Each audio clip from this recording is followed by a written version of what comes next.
ശരീരം മേൽത്തരമാം ഊഴിയിൽ നിർത്തിയല്ലോ. ഹല്ലേലൂയ, ഹല്ലേലൂയ, ഹല്ലേലൂയ,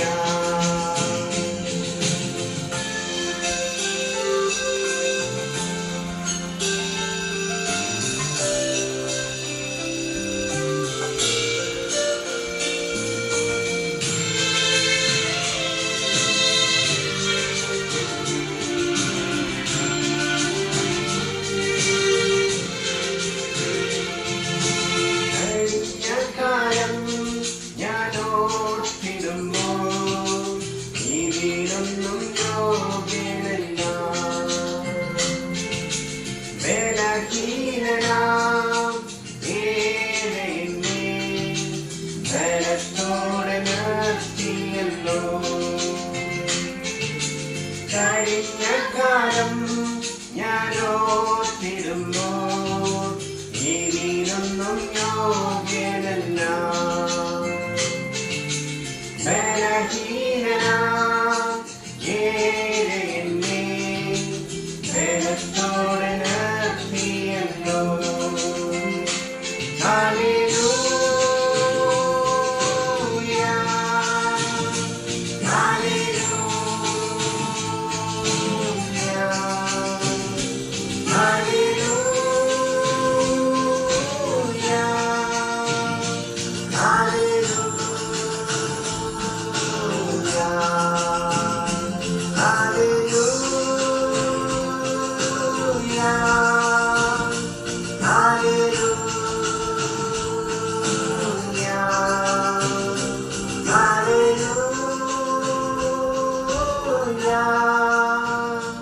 ഹല്ലേലൂയ, Luke 13:12. When Jesus saw her, he called her forward and said to her, "Woman, you are set free from your infirmity." Malayalam വായിച്ചാൽ. യേശു അവളെ കണ്ട് അടുത്ത് വിളിച്ചു. സ്ത്രീയെ, നിന്റെ രോഗത്തിന് മഴിഞ്ഞിരിക്കുന്നു എന്ന് പറഞ്ഞ് അവളുടെ മേൽ കൈവച്ചു. അവൾ ക്ഷണത്തിൽ നിവർന്ന് ദൈവത്തെ മഹത്വപ്പെട്ടു. ഇനി അതൊന്നുകൂടെ നിർത്തി വായിച്ചേ. യേശു അവളെ കണ്ട് അടുത്ത് യേശു ആരെ കണ്ട്? ഒരു സ്ത്രീയെ കണ്ടു. അപ്പോൾ യേശു കൂട്ടത്തിൽ ഒരുപാട് ആൾക്കാരുണ്ട്, പക്ഷേ ഇവിടെ ഒരു പർട്ടിക്കുലർ സ്ത്രീയെ കാണുന്നു. അപ്പോൾ ആ സ്ത്രീക്ക് ഒരു രോഗമുണ്ട്. ആ സ്ത്രീ രോഗം അത് മാറാതെ ഇരിക്കുന്ന കൊണ്ട് കർത്താവിൻ്റെ അടുത്ത് വന്നു തീർന്നാൽ ആ രോഗത്തിന് വിടുതലുണ്ടെന്ന് ആ സ്ത്രീക്ക് ബോധ്യമായത് കൊണ്ടാണ് ആ കൂട്ടത്തിൽ കൂടെ ആ സ്ത്രീയും അവിടെ വന്നത്. ദൈവത്തിൻ്റെ ആത്മാവ് ഇന്നത്തെ ദിവസവും നമ്മുടെ അടുത്തും പറയുന്നുണ്ട്, സ്ത്രീയുടെ അടുത്താണ് സംസാരിക്കുന്നത്. രോഗം ഉള്ളവർ കർത്താവിൻ്റെ അടുക്ക വരണം. അത് പൂർണ്ണമായിട്ട് വിശ്വസിച്ചിട്ട് വേണം കർത്താവിൻ്റെ അടുക്ക വരേണ്ടത്. ഇന്ന് ഞാൻ വന്നത് എൻ്റെ കർത്താവിൻ്റെ അടുത്താണ്. ആ കർത്താവ് ഇന്ന് എനിക്ക് ഉള്ള മറുപടി തരും, എനിക്കിന്ന് സൗഖ്യം തരും, എനിക്കിന്ന് പൂർണ്ണ വിടുതൽ തരും. ലോകം മനുഷ്യർ നോക്കിക്കൊണ്ടിരിക്കുമ്പോൾ എൻ്റെ രോഗം കാണാം, ഞാൻ ഒളിച്ചിട്ട് ഇരുന്നിട്ടും. കാരണം ഇത് കൂനിയായ സ്ത്രീ ആയതുകൊണ്ട് കൂനായതുകൊണ്ട് കാണും. അപ്പോൾ എങ്ങനെ ഒളിച്ചാലും ലോക മനുഷ്യർ കാണുന്ന രോഗം അത് കാണാതിരിക്കാനും ആ രോഗം മാറിക്കിട്ടാനും ആ സഹോദരി ഈ പറയുന്ന യേശു കൂടി വന്ന സ്ഥലത്ത് ആ കൂട്ടത്തിൽ കൂടെ വന്നിരിക്കുന്നത്. ഇപ്പം നമ്മൾ റോഡ് സ്ഥലത്തൊക്കെ വായിച്ചിട്ടുണ്ട്, 18 വർഷം സുഖമില്ലാതെ ഇരുന്ന സ്ത്രീ ജനങ്ങളുടെ ഫ്രണ്ടിൽ പോകാൻ മടിക്കുന്നു. ജനങ്ങളുടെ ഫ്രണ്ടിൽ പോയി തരുന്ന അവർ മാറി ഇവിടെ ഞങ്ങളുടെ അടുത്തൊന്നും വരണ്ട. ഇങ്ങനെ 18 വർഷം സഹിച്ചും കണ്ടും കേട്ടും ഇങ്ങനെ നിന്നപ്പോൾ സ്നേഹമുള്ള കർത്താവ് കഥകളും കാര്യങ്ങളും കേൾക്കുന്നത് നോക്കണേ. ആ സ്ത്രീ പുറത്ത് ഇറങ്ങിയില്ലെങ്കിലും ഈ അനുഭവങ്ങളും ഈ വർത്തമാനം കേട്ടുകൊണ്ടിരിക്കുന്നു. നമ്മളും പുറത്തിറങ്ങാതെ ഈ 2 വർഷം കൊണ്ടിരിക്കുന്നു. പക്ഷേ ദൈവം വചനത്തിൽ കൂടെ നമ്മുടെ കൂടെ സംസാരിച്ചു കൊണ്ടേയിരിക്കുന്നു. അതേ കണക്ക് ഈ സ്ത്രീ അവിടെ വന്ന് തീർന്നിട്ട് എനിക്ക് കർത്താവിനെ കാണണം. എങ്ങനെ കാണും? എനിക്ക് വീട്ടിൽ നിന്ന് ഇറങ്ങി അല്ലെങ്കിൽ ഞാൻ ഇരിക്കുന്നിടത്തു നിന്ന് ഇറങ്ങി മുമ്പോട്ട് പോകാൻ പറ്റുന്നില്ല. പക്ഷേ ആ സ്ത്രീയുടെ ആഗ്രഹം പ്രകാരം ഒരു ദിവസം ഒരു വർത്തമാനം കേട്ടു. ആ പട്ടണത്തിൻ്റെ ആ വഴി കൂടെ കർത്താവ് വരുന്നെന്ന് ഒരു ന്യൂസ് കേട്ടു. അപ്പോൾ ആ സ്ത്രീ സ്വയം തീരുമാനിക്കണം. ആരും വന്ന് അവിടെ സുവിശേഷം പറഞ്ഞില്ല, പരീശന്മാരും ശാസ്ത്രിമാരും വന്ന് ഒന്നും പഠിപ്പിച്ചില്ല, മനുഷ്യർ അയൽവാസികളെ കാര്യങ്ങളൊന്നും സുവിശേഷം പറഞ്ഞില്ല. പക്ഷെ ആ സ്ത്രീക്ക് സ്വയം തോന്നിയിട്ടാണ് അവിടെ വന്നത്. ആ സ്ത്രീ സ്വയം തോന്നിയിട്ട് അവിടെ ഒളിച്ചിരുന്നേ കാണാൻ പറ്റുള്ളൂ, ജനത്തിൻ്റെ ഫ്രണ്ടിൽ കൂടെ കാണാൻ പറ്റില്ല. അങ്ങനെ ഇരുന്നപ്പോൾ വരുന്നെന്ന് പറഞ്ഞ് വരുന്ന ദിവസമായി, വരുന്ന സമയമായി, വരുന്നതിൻ്റെ ശബ്ദം കേട്ടു തുടങ്ങി. അപ്പോൾ ആകാംക്ഷയോടുകൂടി ഇരിക്കുന്നു. ആകാംക്ഷയോടുകൂടി ഇരിക്കുന്നു, കർത്താവിനെ കാണുന്നതിനേക്കാളും ഉപരി എൻ്റെ രോഗം മാറണം. കാരണം കേട്ട് പരിചയമുണ്ട്, കർത്താവ് രോഗസൗഖ്യം കൊടുത്തത്, ഭൂതത്തിനൊക്കെ പുറത്താക്കി, ഇതെല്ലാം കേട്ട് പരിചയമുണ്ട്. അപ്പോൾ അത് എനിക്കും സംഭവിക്കണം എന്ന് ആ വിശ്വാസത്തോടു കൂടി ഒരുങ്ങിയിരുന്നത് ഒരു ദിവസം 2 ദിവസമല്ല, 18 വർഷമാണ് ഒരുങ്ങിയിരുന്നത്. ആ 18 വർഷം പൂർത്തിയാക്കുന്ന സമയത്ത് അവിടെ ആ സ്ത്രീ കർത്താവ് വരുന്നതെന്ന് കണ്ടായിരുന്നപ്പോൾ ഒളിഞ്ഞും പതുങ്ങി അവിടെ ഇരുന്നു. കാരണം ഫ്രണ്ടിൽ ജനത്തിൻ്റെ ഫ്രണ്ടിൽ പോകാൻ പറ്റത്തില്ല. അപ്പോൾ എവിടെയും ദൈവത്തിനെ കാണാൻ പോണവർ ലോക മനുഷ്യർ തടയും. അവർ നന്നാവത്തുമില്ല, ബാക്കിയുള്ളവർ നന്നാക്കത്തുമില്ല. ഇതാണ് ലോകം. അന്ന് തുടങ്ങിയത് ഇപ്പോഴും ഉണ്ട്. നമ്മൾ പറയാൻ കഥ വരുന്നു അല്ലെങ്കിൽ നമുക്ക് ആ ഒരു ഇതിൽ പോകണം എന്ന് പറഞ്ഞ് പോകാൻ വേണ്ടി ഇരിക്കുമ്പോൾ അതിന് എക്സ്ക്യൂസുകൾ കൊണ്ടുവരാനാണ് ജനങ്ങൾ എന്ന് പറയുന്ന അവരുടെ മനസ്സിൽ. കാരണം അവരെല്ലാം ലോക ഇമ്പത്തിൽ അടിമപ്പെട്ടിരിക്കുന്നവരാണ്. അവർ വിചാരിക്കുന്ന അവരാണ് പറയുന്നത് കറക്റ്റാണ്, അതുകൊണ്ട് നിങ്ങൾ അത് അനുസരിക്കും, നിങ്ങൾ ഇന്ന് പോകണ്ട എന്ന് പറഞ്ഞതിനുള്ള ചിന്തയിലാണ് വരുന്നത്. അപ്പോൾ ഇവിടെ പറഞ്ഞത് എന്തുവാ? കർത്താവ് വന്നപ്പോൾ, വഴി കൂടെ വന്നപ്പോൾ ആ സ്ത്രീ അപ്പോഴൊന്നും ഇറങ്ങിയില്ല. അപ്പോൾ കർത്താവിനെ കൊണ്ട് നടക്കുന്ന ആരാണ്? നേതാക്കന്മാർ ഫ്രണ്ടിൽ അങ്ങ് പോകുകയാണ്. കർത്താവ് എന്നെ ഫോളോ ചെയ്യുന്നു. ആ അഹങ്കാരത്തോടുകൂടിയാണ് ലോകം മനുഷ്യർ നടക്കുന്നത്. കർത്താവിനെ പിന്നാലെ വരുന്നു. അപ്പോൾ പിന്നാലെ വരുന്ന കർത്താവിൻ്റെ പിന്നാലെ പിന്നെ ആരുമില്ല. കർത്താവ് ലാസ്റ്റ് വരുന്നത്. നമ്മൾ വചനം യഥാർത്ഥമായിട്ട് വായിച്ചു വരുമ്പോൾ ഫോളോവേഴ്സ് എന്ന് പറയുമ്പോൾ കർത്താവിനെ ഫോളോ ചെയ്യുന്നവരാണ്. കർത്താവ് പറയുന്ന വചനങ്ങളോ കർത്താവ് പറയുന്ന ഓരോ ആക്ഷനും കാര്യങ്ങളും ഒക്കെ അതിനെ കണ്ട് പോകണമെങ്കിൽ കർത്താവിനെ മുമ്പ് നിർത്തിയാലേ നമുക്ക് കാണാൻ പറ്റുള്ളൂ. അപ്പോൾ കർത്താവ് എന്നെ ഫോളോ ചെയ്യുമെന്ന് പറയുമ്പോൾ എന്നെ ഫോളോ ചെയ്യ് എന്ന് പറയുന്നത് കർത്താവ് മുമ്പോട്ട് പോകുമ്പോൾ ഫോളോ ചെയ്യുന്ന കൂടെ നടക്കാൻ. അപ്പോൾ കർത്താവ് മുമ്പോട്ട് പോകുമ്പോൾ കൂടെ പോകണമെന്നാണ്. പക്ഷേ ഇവിടെ നമ്മൾ ആ ഭാഗം വായിക്കാൻ നേരത്ത് ജനത്തിൻ്റെ ഫ്രണ്ടിൽ നേതാക്കന്മാരുടെ ഫ്രണ്ടിൽ പോകണം, കർത്താവിൻ്റെ പിന്നിലാക്കി വെച്ചിരിക്കുന്നു. കാരണം അവരെ ക്രെഡിറ്റിന്. ഇവിടെ നമ്മൾ രാഷ്ട്രീയക്കാരെ കാണുന്നത് ഫോട്ടോ എടുക്കാൻ വീഡിയോക്കാർ വരുമ്പോൾ നേതാവിനെയും കൂടെ തള്ളിയിട്ടിൻ്റെ ഇടയിൽ കൂടെയൊക്കെ വന്ന് ഫ്രണ്ടിൽ നിൽക്കും. അപ്പോൾ അവർക്കെല്ലാം ആ ലോകത്തിൻ്റെ ഇമ്പത്തിൻ്റെ പെരുമ വേണം. പക്ഷേ ഈ സ്ത്രീ അവിടെ അവസാനം വന്നതുകൊണ്ട് കർത്താവ് ലാസ്റ്റ് വന്നതുകൊണ്ട് ചിന്തിച്ചത് ഇപ്പം ഞാൻ എങ്ങനെ കർത്താവിനെ കാണും? ആ സ്ത്രീ അപ്പം ചിന്തിച്ചത് എന്താണ്? ഞാൻ വന്ന് ആ ഡ്രസ്സിലൊന്ന് തൊട്ടാൽ മതി. കാരണം അന്നത്തെ ഡ്രസ്സൊക്കെ നീണ്ട ഡ്രസ്സുകളും അതിൽ തുങ്ങലും കാര്യങ്ങളൊക്കെ ഉണ്ട്. അതൊന്ന് എനിക്കൊന്ന് തൊട്ടാൽ മതി. അപ്പോൾ ആ വിശ്വാസം എത്രമാത്രം ഉണ്ട്? കർത്താവ് ധരിച്ചിരിക്കുന്ന ഒരു ഡ്രസ്സിലൊന്ന് തൊട്ടാൽ മതി. ആ വിശ്വാസം അത്രമാത്രം ഉള്ളത് കൊണ്ട് ആ സഹോദരി അത്രമാത്രം വിശ്വാസത്തിൽ ചിന്തിച്ച് വന്നതുകൊണ്ട് ആ വിശ്വാസം രക്ഷപ്പെടുത്തി. അവരെല്ലാം ഫ്രണ്ടിൽ പോയപ്പോൾ ഈ സ്ത്രീ ബാക്കിൽ കൂടെ വന്നിട്ട് ആ തൊങ്ങൽ തൊട്ട് തീർന്നപ്പോൾ ആ ക്ഷണത്തിൽ സൗഖ്യം നടന്നു. അപ്പോൾ ആർക്കറിയാം? ആ സഹോദരിക്കും അറിയാം, കർത്താവിനും അറിയാം. കർത്താവിനറിയാവുന്നത് ഒരു ശക്തി ഇറങ്ങിപ്പോയി. ഈ സ്ത്രീക്കറിയാം എൻ്റെ അസുഖം മാറി, തൊട്ടതേ ഉള്ളൂ. അപ്പോൾ ആ വിശ്വാസം മനസ്സിലായി. ഇതല്ല പറയുന്നത്, അത് തന്നെ പറയുന്നത്. അപ്പോൾ ആ സ്ത്രീ അവിടെ തൊട്ട ഉടനെ അവിടെ സൗഖ്യമാവുന്നു. അപ്പം അതിൻ്റെ വിശ്വാസമാണ്. അപ്പോൾ കർത്താവ് വരുന്നു എന്ന് കാത്തിരുന്നു. 18 വർഷം ആയിത്തീർന്നിട്ട് 12 വർഷം ആയിത്തീർന്നിട്ട് അവിടെ ഒന്ന് കാത്തിരുന്നിട്ട് അവസാനം വന്ന് തൊട്ടുടനെ സൗഖ്യമാവുന്നു.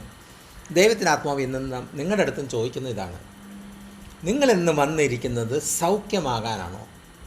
രോഗസൗഖ്യമുണ്ട്, മാനസിക സൗഖ്യമുണ്ട്, മനസ്സുകൊണ്ട് സൗഖ്യമാവണം അതുമുണ്ട്, ശാരീരികമായ സൗഖ്യമാണെങ്കിൽ അതുണ്ട്. എന്ത് സൗഖ്യമായാലും ശരി തന്നെയാണ്. കർത്താവിൻ്റെ ഛായയിൽ മനുഷ്യനെ സൃഷ്ടിച്ച് കൊണ്ടുവന്നപ്പോൾ രോഗമായിട്ടൊന്നും അല്ല കൊണ്ടുവന്നത്. പൂർണ്ണതയിലാണ്, കർത്താവിൻ്റെ ഇതിൽ പൂർണ്ണതയിലാണ് മനുഷ്യനെ ആണും പെണ്ണുമായിട്ട് സൃഷ്ടിച്ചത്. അപ്പോൾ ആ പൂർണ്ണതയിൽ വരണമെങ്കിൽ നമ്മൾ വന്ന് ഇരിക്കുന്നതിന് മുമ്പ്, നമ്മൾ പ്രാർത്ഥിക്കാൻ മുമ്പ് വന്നിരിക്കണം. ഒരു ആവശ്യബോധത്തോടുകൂടി വന്ന് ഇരിക്കണം. അതിന് വന്നൊരു ചടങ്ങിന് വേണ്ടി വന്നിരുന്നാൽ നിങ്ങൾ ആ ഇരിക്കുന്ന കണക്ക് തന്നെ പോകും. അതാണ് സഭകളിലൊക്കെ നടക്കുന്നത്. പക്ഷേ ആവശ്യബോധത്തോടുകൂടി വന്നിരിക്കുകയാണെങ്കിൽ ആ ഇൻസ്റ്റൻ്റാണ് കർത്താവിൻ്റെ മറുപടി. ഇവിടെ നോക്കണേ, അന്നത്തെ ആ സഹോദരിക്കും ഇൻസ്റ്റൻ്റായിട്ടാണ് മറുപടി കിട്ടിയത്. ഇവിടെയും ഇൻസ്റ്റൻ്റ് ആവാൻ പോണു. അപ്പോൾ അന്ന് അവിടെ സംഭവിച്ചത് ആ വിശ്വാസത്തിൽ നിന്നുകൊണ്ട് ആ സൗഖ്യം അവിടെ നടക്കുന്നു. പിന്നെ അവിടുത്തെ കഥകൾ വേറെ. അപ്പോൾ നമ്മളിവിടെ വായിച്ചത് എന്താണ്? വെൻ ജീസസ് സോ ഹർ, യേശു ആ സ്ത്രീയെ കണ്ടപ്പോൾ എത്രയോ പേര് അവിടെ ഉണ്ട്, അവരാരെയും വിളിച്ചില്ല. ഈ സ്ത്രീയെ വിളിച്ചു. He called forward and said, മുമ്പോട്ട് വരാൻ പറഞ്ഞു. ആൻഡ് സെറ്റ്, എന്നിട്ട് ആ സ്ത്രീയുടെ അടുത്ത് പറഞ്ഞു. നോക്കണേ, ഇത്രയും പേരുണ്ടായിട്ട് തിരഞ്ഞെടുത്ത് ആ സ്ത്രീയെ കണ്ട് ആ സ്ത്രീയെ വിളിച്ച് ഇങ്ങോട്ട് മുമ്പോട്ട് വാന്ന് പറഞ്ഞു. അങ്ങനെ വിളിക്കേണ്ട സാഹചര്യങ്ങൾ വരുന്നുണ്ട്. നിങ്ങൾ മുമ്പോട്ട് വരുമോ? സാക്ഷ്യം പറയുമ്പോൾ തന്നെ നിങ്ങൾ മടിച്ചികളായിരിക്കുന്ന നിങ്ങൾ, കർത്താവ് വന്നിട്ട് പറയാണ് മുമ്പോട്ട് വരാൻ പറഞ്ഞാൽ നിങ്ങൾ ജനം കണ്ട എന്ത് വിചാരിക്കും? ഞാൻ സാക്ഷ്യം പറഞ്ഞ ഇപ്പോൾ കേൾക്കുന്നവരെന്താ വിചാരിക്കും? അപ്പം അതിന് വരെ ലജ്ജയായിട്ട് ഇരിക്കുന്ന നിങ്ങൾക്ക് എങ്ങനെ കർത്താവ് വിളിക്കുമ്പോൾ മുമ്പോട്ട് വരും? ആൾക്കാർ കണ്ടാൽ എന്ത് വിചാരിക്കും? അതാണ് മാനുഷിക ചിന്തയിൽ മനുഷ്യൻ എന്ത് വിചാരിക്കുമെന്നാണ് ചിന്തിക്കുന്നത്. When Jesus saw her, he called her forward and said to her, യേശു ആ വ്യക്തിയെ കണ്ടു തീർന്നപ്പോൾ മുമ്പോട്ട് വിളിച്ചു. അപ്പോൾ മുമ്പോട്ട് വിളിക്കാൻ തയ്യാറെടുപ്പിൽ വരണം. കൂട്ടത്തിൽ നമ്മൾ വിചാരിക്കും കർത്താവിന് നമ്മളെ കാണാൻ പറ്റത്തില്ല ഇത്രയും ഞെരുക്കുള്ള സ്ഥലത്ത്. പക്ഷേ നമ്മുടെ ആവശ്യബോധ്യം അറിയുന്ന, ഉള്ളം കണ്ട് വിധിക്കുന്ന ദൈവം അത് മനസ്സിലാക്കി തീരുന്ന ഏത് കൂട്ടത്തിരുന്നാലും ശരി തന്നെ ആ കൂട്ടത്തിൽ നിന്ന് വിളിക്കാൻ പ്രാപ്തനുള്ളതാണ് നമ്മുടെ ദൈവം. ആ ദൈവമാണ് വിളിച്ചത്. ആ കൂട്ടത്തിരുന്നിട്ട് മുമ്പോട്ട് വരാൻ പറഞ്ഞു. Woman, you are set free from your infirmity. സ്ത്രീയെ, ആ മലയാളം വായിച്ചേ, സ്ത്രീയെ നിൻ്റെ രോഗബന്ധനം അഴിഞ്ഞിരിക്കുന്നു. രോഗം എന്താണെന്ന് സ്ത്രീ പറഞ്ഞില്ല. നമ്മളിവിടെ രോഗത്തിന് ഡോക്ടറെ അടുത്ത രോഗമല്ല നമ്മൾ പറഞ്ഞു തീരുമ്പോൾ ഇപ്പം മനസ്സിലായി നിങ്ങളുടെ രോഗം ഇന്നതാണ്. ഇവിടെ അതൊന്നുമല്ല. കർത്താവ് ഉടനെ പറഞ്ഞു, സ്ത്രീയെ നിൻ്റെ രോഗബന്ധനം. അപ്പോൾ രോഗബന്ധനം രോഗമല്ല, രോഗത്തിൽ കൂടെ ബന്ധിച്ചിരിക്കുന്ന പിശാചിൻ്റെ പ്രവൃത്തി. അവിടെ പിശാചിൻ്റെ പ്രവൃത്തി കൊണ്ട് രോഗം വരുന്നത്. നമ്മൾ പനിയെന്ന് പറഞ്ഞാൽ രോഗം, പക്ഷെ അത് വിടാതെ വന്നുകൊണ്ടിരിക്കുന്ന പനിയാണെങ്കിൽ മരുന്നൊക്കെ കഴിച്ചിട്ടും പനി മാറുന്നില്ലെങ്കിൽ അത് പിശാചിൻ്റെ ഒരു ബന്ധനമാണ്. അപ്പം നമ്മൾ ആ രോഗബന്ധനം കർത്താവ് കണ്ട ഉടനെ പറഞ്ഞ സ്ത്രീയെ മുമ്പോട്ട് വരാൻ പറഞ്ഞിട്ട് പറഞ്ഞ് രോഗം ബന്ധനം അഴിച്ചിരിക്കുന്നു. അപ്പം അത് കെട്ടിവച്ചിരുന്നു. അപ്പോൾ കെട്ടുന്ന രോഗമല്ല, പിശാചാണ് കെട്ടിവയ്ക്കുന്നത്. അപ്പം നമ്മുടെ പിശാച് എന്ന് പറഞ്ഞിട്ട് പിശാചിൻ്റെ കൂടെ ഇരിക്കുമ്പോൾ അത് കെട്ടിക്കൊണ്ടിരിക്കും, കുറച്ചുകൂടെ മുറുകിക്കൊണ്ടിരിക്കും. അപ്പോൾ പിശാചാണ് പ്രവർത്തിക്കുന്നത്. നമുക്ക് തിരിച്ചറിയണമെങ്കിൽ നമ്മൾ ആത്മീയ ലെവലിലോട്ട് മാറണം. നമ്മൾ ലോകചിന്തയിലാണ് പോയിക്കൊണ്ടിരിക്കുന്നതെങ്കിൽ പിശാചിൻ്റെ കൂട്ടത്തിൽ പോയി. പിശാചിന് നല്ല ഇഷ്ടമാണ്, കാരണം എൻ്റെ കൂട്ടത്തിൽ വരും, ഞാൻ ചിന്തിക്കുന്ന റൂട്ടിൽ കൂടെയാണ് ഈ വരുന്നത്. പക്ഷേ ആത്മീയ ചിന്തത്തിൽ ആത്മീയത്തിൽ വരുമ്പോൾ ചുമ്മാ വചനം പഠിച്ചിട്ടുള്ള ആത്മീയമല്ല ഞാൻ പറഞ്ഞത്. ആത്മാവ് ഉള്ളിൽ തട്ടി തരുന്ന കാര്യങ്ങൾ ദൈവത്തിൻ്റെ ആത്മാവ് തരുന്നതാണ്. പരിശുദ്ധാത്മാവിനാൽ വെളിപ്പെടുന്ന കാര്യങ്ങൾ, പരിശുദ്ധാത്മാവിനാൽ വെളിപ്പെടുന്ന കാര്യങ്ങളുമുണ്ട്. ഇതേ വചനം നമ്മൾ വായിക്കുമ്പോൾ ലോകപരമായിട്ട് പഠിച്ച് പറയുന്നതുമുണ്ട്. ബൈബിൾ കോളേജിൽ നിന്നൊക്കെ പഠിച്ച് വരുന്നവരെല്ലാം നന്നായിട്ട് വചനം പറയുന്നു. പക്ഷെ അത് ബൈബിൾ കോളേജിൽ നിന്ന് പഠിച്ച് വരുന്നവർ അത് ആത്മീയ ഇതിൽ അല്ലെങ്കിൽ അനോയിൻറ്റിങ്ങിലല്ല അവർ പ്രസംഗിക്കുന്നത്. അവർ പഠിച്ചതാണ് അവർ പറഞ്ഞു കൊടുക്കുന്നത്. പക്ഷെ ആത്മാവിൽ പ്രാപിച്ചവരാണെങ്കിൽ, ആത്മാവ് ഉള്ളവരാണെങ്കിൽ, ആ ആത്മാവ് പ്രാപിച്ചതായത് കൊണ്ട് ആ ആത്മാവിൽ കൂടെ വിളിക്കുന്നതാണ്, നീ ഇങ്ങോട്ട് വാ, നിൻ്റെ രോഗം ആ ബന്ധനം അഴിഞ്ഞിരിക്കുന്നു. എത്ര വലിയ കെട്ടായാലും ശരി തന്നെ, കർത്താവ് വിളിക്കുന്ന മുമ്പ് തന്നെ അത് ഭയത്തോടി ആ കെട്ടും അഴിച്ചിട്ടുണ്ട്, അത് ഓടിക്കളയും. അപ്പോൾ കർത്താവ് പരിസരത്ത് വരുമ്പോൾ തന്നെ ഇതൊക്കെ വിറയലോട് കൂടിയായിരിക്കും ഇരിക്കുന്നത്. അപ്പോൾ കർത്താവിൻ്റെ അടുത്ത് വരുമ്പോൾ കർത്താവാണ് നമ്മളെ നോക്കുന്നു, കർത്താവ് നമ്മളെ വിളിക്കും എന്ന് ഉറപ്പോടുകൂടി ഇന്ന് വിളിക്കണം എന്നുള്ളൊരു ദൃഢനിശ്ചയത്തിലാണ് നിങ്ങൾ വന്നിരിക്കുന്നതെങ്കിൽ രോഗസൗഖ്യങ്ങളൊക്കെ ഇവിടെ നടക്കും, ആ വിടുതൽ അവിടെ നടക്കും, ആ കെട്ടഴിഞ്ഞു പോവും, ഇതെല്ലാം നടക്കും. അപ്പോൾ നമ്മൾ ചോദിക്കും, ഇത്രയും ബഹളമൊക്കെ വയ്ക്കണം, അല്ലെങ്കിൽ അങ്ങനെ ഒരു വെള്ളിയാഴ്ച ഉപവാസപ്രാർത്ഥന വന്നാലേ ഇതൊക്കെ നടക്കും. അന്നാണ് ചിന്തിച്ചുകൊണ്ടിരുന്നത്. ആഫ്രിക്കയിലെ ഗാനക്കാർക്കെല്ലാം അതാണ് ചിന്തിച്ചത്. ഇടയ്ക്ക് വെള്ളിയാഴ്ച ഒരു പ്രാർത്ഥന അല്ലെങ്കിൽ ഈവനിങ് പ്രെയർ വയ്ക്കും. ഗസ്റ്റുകൾ വരുമ്പോൾ ഈവനിങ് പ്രെയർ, അതാണ് റിവൈവൽ മീറ്റിംഗ് എന്ന് പറഞ്ഞിട്ട് ഒരു ബോർഡ് വെച്ചിട്ട്, ഞാൻ എന്തോ റിവൈവൽ മീറ്റിംഗ്, ഈ ഈവനിങ് മീറ്റിംഗ് വരുമ്പോഴാണ് നിങ്ങൾക്ക് റിവൈവൽ മീറ്റിംഗ് ആയിട്ട് നടത്താം, മറ്റേ ടീച്ചിങ് അല്ല എന്ന് പറയും. ഞാൻ പറഞ്ഞ്, നിങ്ങളുടെ ഇഷ്ടമാണോ ദൈവത്തിൻ്റെ ആത്മാവ് അവിടെ ചെയ്യേണ്ടത്, അതോ ദൈവത്തിൻ്റെ ആത്മാവിന് വിട്ട് കൊടുത്തിട്ട് ആത്മാവ് പറയുന്നതാണോ ചെയ്യേണ്ടതെന്ന് വെച്ചാൽ, അപ്പോൾ ഹോളി സ്പിരിറ്റ് എന്താ പറയുന്നത് അത് ചെയ്തു. ഞാൻ ഉറപ്പാണല്ലോ. അപ്പോഴാണ് അവർ തിരിച്ചറിയുന്നത്. അവരെല്ലാം നമ്മുടെ മലയാളികളുടെ കണക്ക് തന്നെ, ഞായറാഴ്ച സഭായോഗം, അത് പാട്ട് വേണം, സാക്ഷ്യം വേണം, ഇങ്ങനെയൊക്കെ വന്ന് ചിട്ട വെച്ചിട്ട് വരും. കൃത്യം 1 മണിയാകുമ്പോൾ നിർത്തും. അപ്പോൾ ആത്മാവിൻ്റെ ഇതിലാണോ പോണത്? ഏതെങ്കിലും ഒരു ഗസ്റ്റ് വന്നിരുന്ന അവരുടെ ജനത്തിൻ്റെ ഫ്രണ്ടിലും ഗസ്റ്റിനെ കേൾപ്പിക്കാൻ വേണ്ടി പറയുന്നത്, ആത്മാവ് നയിക്കുന്ന പോലെ ശുശ്രൂഷിക്കാൻ ഇവിടെ സാവകാശമുണ്ട്, പക്ഷെ 1 മണിക്ക് നിർത്തണം. അപ്പോൾ ആത്മാവാണ്. അപ്പോൾ എന്ത് ഇത് ന്യായമാണ്? അവർ ലോകത്തിൻ്റെ ചിന്തയിലാണ് പ്രവർത്തിക്കുന്നത്. ഇവിടെ വായിച്ചത് മലയാളം ഒന്നുകൂടെ വായിച്ചോ. വെൻ ജീസസ് സോ ഹർ, യേശു അവളെ കണ്ടപ്പോൾ യേശു അവളെ മുമ്പോട്ട് വിളിച്ചു, സ്ത്രീയെ, നിൻ്റെ രോഗബന്ധനം അഴിഞ്ഞിരിക്കുന്നു. വിളിയോടുകൂടി തന്നെ രോഗബന്ധനം അഴിഞ്ഞിരിക്കുന്നു എന്ന് പറഞ്ഞുകൊണ്ട് കൈവച്ചു. കൈവയ്ക്കുന്ന മുമ്പ് രോഗബന്ധനം നടന്നു, അതുകൊണ്ടാണ് പറഞ്ഞത് അഴിഞ്ഞിരിക്കുന്നു. പിന്നെ പ്രാർത്ഥിക്കുന്നത് എന്തിനാ? കൈവച്ച എന്തിനാണ്? ആത്മാവിൻ്റെ പ്രവർത്തനം ഉള്ളിൽ പതിക്കാൻ വേണ്ടി, അഭിഷേകം പ്രാപിക്കാൻ വേണ്ടി. കൈവയ്പിനാലാണ് പരിശുദ്ധാത്മാവ് അവിടെ നയിക്കുന്നത്. അത് പ്രാപിക്കാനും ഒക്കെയാണ് കൈവയ്പിനാൽ പരിശുദ്ധാത്മാവ് പ്രാപിച്ചു. അപ്പോസ്തല പ്രവൃത്തിയിലൊക്കെ കാണുന്നത്. അവിടെ വന്നിരുന്നപ്പോൾ ശിഷ്യന്മാരെല്ലാം വന്നിരുന്നപ്പോൾ അവർ കൈവച്ചപ്പോൾ പരിശുദ്ധാത്മാവെ അവരിൽ പ്രാപിച്ചു. കർത്താവ് ഒരു അയച്ചിരിക്കുന്നു എന്ന് പറഞ്ഞപ്പോൾ തന്നെ പിശാച് പോയി കഴിഞ്ഞു. പിന്നെ എന്ത് വേണം? പിശാച് ആ ദൈവത്തിൻ്റെ കൂടാരമായ ശരീരത്തിൽ നിന്ന് പിശാച് പോയി തീരുന്ന പിന്നെ അവിടെ ഒഴിഞ്ഞാണ് കിടക്കുന്നത്. ആ പിശാച് ഇനി വരാതിരിക്കണമെങ്കിൽ എന്ത് ചെയ്യണം? കൈവയ്പിനാൽ പരിശുദ്ധാത്മാവ് അവിടെ നിറയ്ക്കണം. പരിശുദ്ധാത്മാവ് അവിടെ വന്ന് തീരുന്നാൽ ഈ പറയുന്ന പിശാചിന് അവിടെ കയറാൻ പറ്റില്ല. നമുക്കതിൻ്റെ 10ാമത്തെ വാക്യത്തിൽ വായിക്കാം.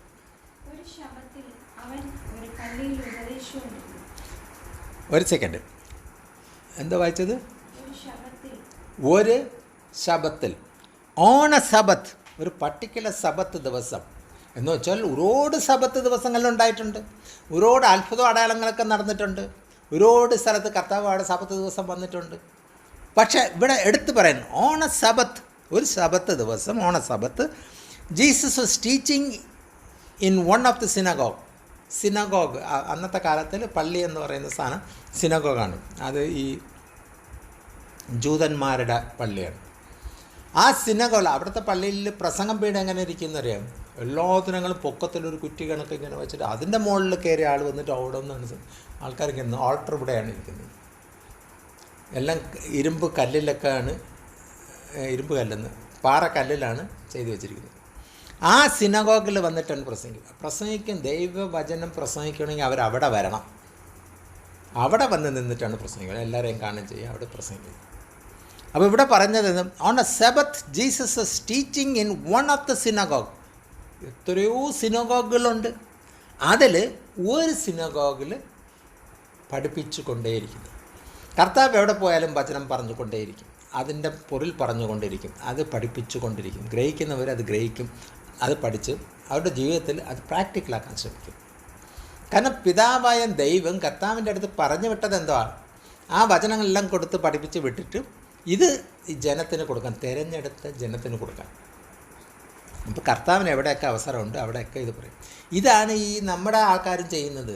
മരണ വീട്ടിൽ ചെന്നിട്ടും, ഞാൻ ഇന്നലത്തെ അതിലും കണ്ടപ്പോൾ ഒരു പാസ്റ്റർ പറയുന്നു, ഈ പരിസരത്തുള്ള വീടുകളും കാര്യങ്ങളൊക്കെ ഉണ്ട്, കർത്താവിനോട് ചേരുവാനുള്ളൊരവസരമാണ്, കർത്താവിൻ്റെ വീട്ടിൽ പോകാനുള്ളൊരവസരമാണ് എന്നൊക്കെ പറഞ്ഞിട്ട് പറയുന്നത്. അപ്പോൾ ആ സമയമേ കിട്ടിയുള്ളൂ, അല്ലാത്ത സമയത്തൊന്ന് പോയി ആ വീട്ടിൽ പോയി സംസാരിച്ചോ?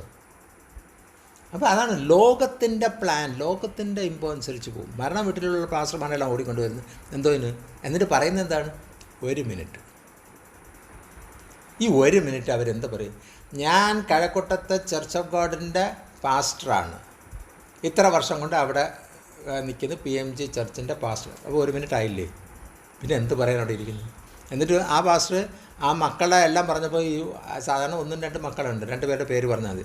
ഇത് 10 പേരുടെ പേര് പറയേണ്ടി വന്നു. അപ്പോൾ 1 മിനിറ്റ് മതിയാ? എന്നിട്ട് പറയുന്ന 1 മിനിറ്റ്. അപ്പോൾ ആ അധ്യക്ഷ സ്ഥാനം വഹിക്കുന്ന ആൾ, അധ്യക്ഷനെ കീഴ്പ്പെട്ടിരിക്കണം. അതാണ് അധ്യക്ഷ സ്ഥാനം വയ്ക്കുന്നത്. അയാളുടെ കൺട്രോളിൽ പോകാതെ വരുമ്പോൾ അയാൾ സഭ പിരിച്ചു വിട്ട് കളയും. അപ്പോൾ ഇവിടെയും അധ്യക്ഷ സ്ഥാനത്തിന് കൺട്രോൾ ഇല്ലെങ്കിൽ പിരിച്ചു വിടണം. അപ്പം മരണസമയത്തിൽ 1 മിനിറ്റ് എന്ന് പറഞ്ഞാൽ എല്ലാവരും 10 മിനിറ്റ് എടുത്ത് തരുന്ന അധ്യക്ഷൻ എന്താ ചെയ്യണം? പിരിച്ചു വിടണം. പിരിച്ചു വിട്ട് തരുന്ന അടക്കം നടക്കത്തില്ല. ബോഡി ഇവിടെ കിടക്കും, വന്നവരെല്ലാം പോവുകയും ചെയ്യും.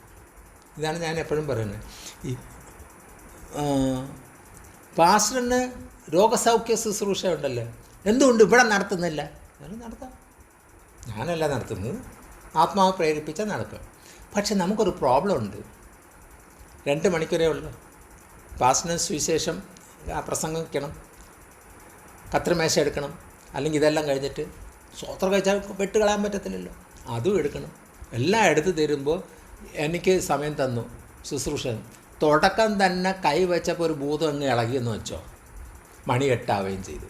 അത് പോകാതിരിക്കാൻ ഒക്കത്തില്ല, കാരണം 8 മണിക്ക് അടുത്ത സഭ വരും, നിങ്ങളൊക്കെ ഇറങ്ങിപ്പോവും. ഞാൻ കൈ വെച്ചതുകൊണ്ട് ഭൂതം ഇളകിയപ്പോൾ ഞാൻ ചുമന്നുകൊണ്ട് എൻ്റെ വീട്ടിൽ കൊണ്ടുപോകണം. വേറെ ജോലിയൊന്നുമില്ല എനിക്ക്, എന്ന് ഞാൻ സമാധാനമായിട്ട് മിണ്ടാതിരിക്കാം. അപ്പോൾ ഇതാണ് സംഭവം. അപ്പോൾ അവർ ലോകത്തിൻ്റെ ഇതിൽ ആത്മാവ് പ്രേരിപ്പിക്കുന്ന പോലെ ശുശ്രൂഷിക്കാൻ നിയോഗമുണ്ടെങ്കിൽ അങ്ങനെ ശുശ്രൂഷിക്കണം. ഇപ്പോൾ അതല്ല, ഇപ്പോൾ ടൈമിംഗ് ആണ്, ക്രിപ്ത വെച്ചിട്ട്. അപ്പോൾ ഇവിടെ പറയുന്നു, on sabbath Jesus was teaching in one of the synagogue. യേശു ആ സിനഗോഗിലിരുന്ന് പഠിപ്പിച്ചുകൊണ്ടിരിക്കുന്നു. And a woman was there who had been crippled by spirit for 18 years. ആ മലയാളം വായിച്ചാൽ, ഒരു ശബ്ദത്തിൽ അവൻ ഒരു പള്ളിയിൽ ഉപദേശിച്ചുകൊണ്ടിരുന്നു. അവിടെ 18 സംവത്സരമായി 18 വർഷങ്ങളോളം ഒരു രോഗത്തിൻ്റെ ആത്മാവ് ബാധിച്ചിട്ട് നിവരുവാൻ വഴിയാതെ കൂനിയായ ഒരു സ്ത്രീയുണ്ട്. അപ്പോൾ ഈ സ്ത്രീ മിക്കവാറും വയസ്സായതായിരിക്കില്ല. വയസ്സായവർ കൂനി വരുന്നത് അതൊരു ഇമ്പോർട്ടൻ്റ് ആയിട്ട് അവരെടുക്കത്തില്ല. പക്ഷെ ഇവിടെ പറയുന്നതും 18 വർഷം കൊണ്ട് ഒരു രോഗം വന്ന് കൂനിയായ ഒരു സ്ത്രീ. അപ്പം ആ രോഗം വന്ന് ഡെഫ്, ചെവി കേൾക്കാത്തവർ, കണ്ണ് കാണാത്തവർ, കൂനിയാവുന്നത്, ഇതൊക്കെ പിശാചിൻ്റെ പ്രവൃത്തിയാണ്. അതുകൊണ്ടാണ് ചെവി കേൾക്കാതെ വന്നപ്പോൾ കർത്താവ് കൈ വെച്ചിട്ട് പ്രാർത്ഥിച്ച് ആ ഡെഫിൻ്റെ പിശാചിന് പൊയ്ക്കോ. കണ്ണിൽ ചേരെടുത്തിട്ട് കുരുടൻ്റെ പിശാചിനെ വിട്ടുപോകാൻ പറയുന്നു. ഇതേ കണക്ക് കൂനിയായ സ്ത്രീയുടെ അടുത്ത് അവിടെ വരുന്നത് എന്താ? And a woman was there who had been crippled by spirit for 18 years. 18 വർഷം കൊണ്ട് കൂനിയായിരിക്കുന്നു. ഒരു ദിവസം കൂനിയായാൽ നമുക്ക് നടക്കാൻ പറ്റുന്നില്ല. ഇവിടെ എടുത്തു പറയുന്നു 18 വർഷം. അപ്പോൾ നല്ലൊരു പ്രായം, യങ്സ്റ്റേഴ്സിലിരുന്ന് 18 വർഷം കൊണ്ട് കൂനിയായി നടക്കുകയാണ്. She was bend over and could not straight up at all. ആ 18 വർഷം കൊണ്ട് കൂനി നടന്ന് ഇനി അത് നേരെ ആവണമെന്ന് വെച്ചാലും പറ്റത്തില്ല. ആ കണ്ടീഷനാണ്. അത് അടുത്ത വായിച്ചേ. യേശു അവളെ കണ്ട് അടുക്ക വിളിച്ചു. 10ാമത്തെ വാക്യം. ഒരു ശവത്തിൽ അവനൊരു പള്ളിയിൽ 11ാമത്തെ വാക്യം. അവിടെ 18 സംവത്സരമായ രോഗാത്മാവ് ബാധിച്ചിട്ട് ഒട്ടും നിവരുവാൻ കഴിയാതെ കൂനിയായ ഒരു സ്ത്രീ ഉണ്ടായിരുന്നു. ഒട്ടും നിവരുവാൻ കഴിയാതെ കൂനിയായ ഒരു സ്ത്രീ ഉണ്ടായിരുന്നു. അപ്പോൾ 1-2 ദിവസം വന്നതല്ല, 18 വർഷമായതുകൊണ്ടാണ്. ഇപ്പോൾ ദൈവത്തിൻ്റെ ആത്മാവ് നമ്മുടെ അടുത്തും പറയുന്നതുകൊണ്ട് നമുക്ക് വർഷങ്ങളോളം ഉള്ളത് ആ കൂനിയായ 18 വർഷത്തിന് പകരം നമുക്ക് 18 വർഷം കൊണ്ട് അറിയാവുന്ന രോഗമായിട്ട് ഇങ്ങനെ കൊണ്ട് നടക്കുകയാണ്. അതിനെ പൂർത്തീകരിക്കാനോ പൂർണ്ണമാക്കാനോ നമുക്ക് പറ്റുന്നില്ല. എന്തുകൊണ്ട്? ഇത്രയും നീണ്ട് ഇതേ സെയിം പ്രോസസ്സാണ് നടന്നുകൊണ്ടിരിക്കുക.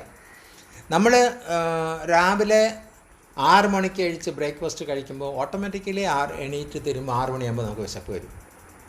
കാരണം സ്ഥിരം അത് വർഷങ്ങളോളം ഇതേ കഴിക്കുക. പിന്നെ നമ്മൾ അത് 7 മണിക്ക് കഴിക്കാമെന്ന് വെച്ചാൽ ഒട്ടും ഒക്കത്തില്ല. അതേ കണക്ക് 18 വർഷം കൊണ്ട് ഇവിടെ ഇരുന്ന ഒരു സ്ത്രീ ഈ കൂനിയായിട്ട് ഇരുന്നപ്പോൾ അതിന് നിവർന്ന് നടക്കണമെന്ന് വെച്ചാൽ പറ്റത്തില്ല. ആ അവസ്ഥയിൽ വന്നു. Straighten up at all. She was bend over and could not straight up at all. When Jesus ഇങ്ങനത്തെ ഈ സഹോദരിയെ കണ്ടപ്പോഴാണ് ഈ കൂട്ടത്തിലിരുന്നത്. അപ്പോൾ കൂനിയായിട്ടിരിക്കുമ്പോൾ തല കാണുമ്പോൾ അത് കൂനിയാണോ എന്തെന്ന് അറിയാൻ പറ്റത്തില്ല ജനത്തിൻ്റെ കൂട്ടത്തിൽ. പക്ഷെ അവിടെ ആ സ്ത്രീയെ കണ്ടപ്പോൾ ആ സ്ത്രീയെ കണ്ടിട്ട് വിളിച്ചിട്ട് മുമ്പോട്ട് വരാൻ പറഞ്ഞു. എന്നിട്ട് പറഞ്ഞാണ് നിൻ്റെ രോഗബന്ധനം അഴിഞ്ഞിരിക്കണം എന്ന് പറഞ്ഞ് അവളുടെ മേൽ കൈവച്ചു. അപ്പോൾ നിൻ്റെ രോഗബന്ധനം അഴിഞ്ഞിരിക്കുന്നു. ബന്ധിക്കുന്നതെല്ലാം പിശാചാണ്. പിശാച് മനുഷ്യരൂപത്തിൽ തന്നെ ബന്ധിക്കും. അപ്പോൾ ആ ബന്ധനം അഴിച്ചിരിക്കുന്നു എന്ന് പറഞ്ഞുകൊണ്ട് കൈവച്ച് പരിശുദ്ധാത്മാവിനാൽ നിറയ്ക്കാൻ വേണ്ടി ദൈവത്തിൻ്റെ ആത്മാവ് ഇന്ന് നിങ്ങളുടെ അടുത്തും പറയും. നിങ്ങളുടെ രോഗങ്ങൾ മാറ്റാൻ വേണ്ടി നിങ്ങൾ ആ 18 വർഷമായ സ്ത്രീയെപ്പോലെ നിങ്ങൾ വന്നിട്ടുണ്ടെങ്കിൽ, ആവശ്യബോധത്തോടെ വന്നിരിക്കുന്നെങ്കിൽ കർത്താവ് നിങ്ങളുടെ അടുത്തും പറയുന്നത് എന്താണ്? രോഗബന്ധനം ഞാൻ അഴിച്ചിരിക്കുന്നു, എന്നിന് കൈവയ്പിനാൽ പരിശുദ്ധാത്മാവിനാൽ നിങ്ങളെ നിറയ്ക്കുമെന്ന് ദൈവത്തിൻ്റെ ആത്മാവ് പറയുന്നു. ആ ഒരുക്കത്തോട് ആ സ്ത്രീയെ കണക്ക് നിങ്ങൾക്ക് ഒരുങ്ങി വരാൻ പറ്റുമോ? ആ ഒരുക്കത്തോടെ അയ്യോ ഞാൻ ഒരുങ്ങിയല്ലല്ലോ വന്നത്, ഒരുങ്ങാൻ ഒരു നിമിഷം മതി. ഈ സംസാരിച്ചുകൊണ്ടിരിക്കുമ്പോൾ തന്നെ എന്നെ കർത്താവ് സംസാരിച്ചു കൊണ്ടിരിക്കുന്നു എന്ന് ബോധ്യം നിങ്ങൾക്കുണ്ടെങ്കിൽ നിങ്ങൾ കർത്താവുമായിട്ട് ആ കണക്ഷനിൽ നിന്നാൽ മതി. കർത്താവ് പറയുന്നത് എന്താ? രോഗബന്ധം അഴിച്ചിരിക്കുന്നു, സ്ത്രീയെ ഇങ്ങോട്ട് അടുത്ത് വാ, രോഗബന്ധം ഞാൻ അഴിച്ചിരിക്കുന്നു എന്ന് പറഞ്ഞുകൊണ്ട് പരിശുദ്ധാത്മാവ് പ്രാപിക്കാൻ വേണ്ടി കൈവയ്പിനാൽ അത് സംഭവിക്കുമെന്ന് ദൈവത്തിനാത്മാവ് പറയുന്നു. 13ാമത്തെ വാക്യം. Then he put his hand on her and immediately she straightened up and praised God. അവൾ ക്ഷണത്തിൽ നിവർന്ന് ദൈവത്തെ മഹത്വപ്പെടുത്തി. കർത്താവ് ഇത് പറഞ്ഞുകൊണ്ട് കൈ വച്ചപ്പോൾ ക്ഷണത്തിൽ നിവർന്ന് ദൈവത്തിനെ മഹത്വപ്പെടുത്തി. അത് നോക്കണേ, ആ സ്ത്രീക്ക് എണീക്കാൻ കൈ നിവർത്താൻ പറ്റത്തില്ല. അപ്പോൾ രോഗസൗഖ്യം വന്നിരിക്കുന്നത് പറഞ്ഞപ്പോൾ വിശ്വാസം പോരാ. കാരണം എനിക്ക് പറ്റുമോ, എണീക്കാൻ പറ്റുമോ എന്നൊക്കെ ചിന്ത വരുന്ന സ്ഥാനത്ത് കർത്താവ് തന്നെ പറയാണ്, കൈ വച്ചപ്പോൾ തന്നെ ആ സ്ത്രീ പെട്ടെന്ന് ചാടി, ആ ഒടിഞ്ഞിരുന്ന നടുവൊക്കെ നേരെയായി. പെട്ടെന്ന് ആ സൗഖ്യം വന്നപ്പോൾ ആ സ്ത്രീയുടെ ആദ്യത്തെ ചിന്ത വന്നത് എന്താണ്? കർത്താവിനെ പ്രശംസിച്ചു, പ്രൈസ്ഡ് ഗോഡ്. അപ്പോൾ അതാണ് പറഞ്ഞത്. അവിടെ അത് സംഭവിച്ചു, അത് കർത്താവിനാലാണ് സംഭവിച്ചെന്ന് വ്യക്തമായിട്ട്. കാരണം ചിന്ത മുഴിക്കാൻ കർത്താവാണ് എന്നെ ഇപ്പോൾ സൗഖ്യമാവും എന്ന് പറഞ്ഞുകൊണ്ടിരുന്നു. പെട്ടെന്ന് നടുവ് നേരെ വന്ന് തീരുന്നപ്പോൾ വേറെ ഒന്നും ചിന്തിച്ചില്ല, ഉടൻ തന്നെ കർത്താവിനെ സ്തുതിച്ചു. നമ്മളാ ഞാൻ നോക്കട്ടെ, അടുത്ത ആഴ്ച വരുമ്പോൾ നോക്കട്ടെ, നടുവ് ഇതേ കണക്ക് റെഡിയാണെങ്കിൽ ഞാൻ അപ്പോൾ സാക്ഷ്യം പറയാം. അതിൽ നമ്മളൊക്കെ ചെയ്യുന്നു. പക്ഷെ ആ സ്ത്രീയോ ഇവിടെ വായിക്കുന്നത് എങ്ങനെയാണ്? Then he put his hands on her and immediately she straightened up and praised God. ദൈവത്തിന് സ്തുതിച്ചു. ഇമ്മീഡിയറ്റ്ലി ആണ് നടക്കുന്നത്. നമ്മളെ വച്ച് നീട്ടുന്നത് കർത്താവിൻ്റെ പ്രവൃത്തിയെല്ലാം ഇമ്മീഡിയറ്റാണ്. നമ്മൾ പറയാൻ 1 വർഷം, 2 വർഷം, 5 വർഷം, 10 വർഷം, അല്ലെങ്കിൽ അടുത്ത ആഴ്ച നോക്കട്ടെ. എന്ന് പറയും. പക്ഷെ ഇവിടെ കർത്താവെല്ലാം ഇമ്മീഡിയറ്റാണ്, ക്ഷണത്തിൽ. അതല്ലേ മലയാളത്തിൽ ക്ഷണത്തിൽ എന്ന് വെച്ചാൽ പറഞ്ഞ് നാവ് എടുക്കുന്നതിന് മുമ്പ് സംഭവിച്ചു കഴിഞ്ഞു. ആ നിമിഷം തന്നെ അത് സംഭവിച്ച ഉടനെ ആ സ്ത്രീ ചെയ്തതെന്തോ, ആ നാവിൽ നിന്ന് വന്നതെന്താണ്? ദൈവത്തിനെ മഹത്വപ്പെടുത്തി.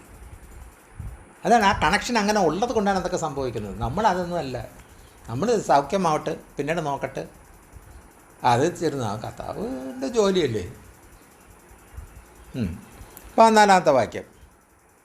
യേശു ശബ്ദത്തിൽ സൗഖ്യമാക്കിയതുകൊണ്ട് പള്ളി പ്രമാണി നീരസപ്പെട്ട പുരുഷാരത്തോട് വരുന്നത്, സ്വർഗത്തിൽ നിന്നും പിതാവ് വിട്ട ഏകജാതനായ പുത്രൻ വന്ന് അത്ഭുതം അടയാളങ്ങളൊക്കെ നടക്കുന്നു.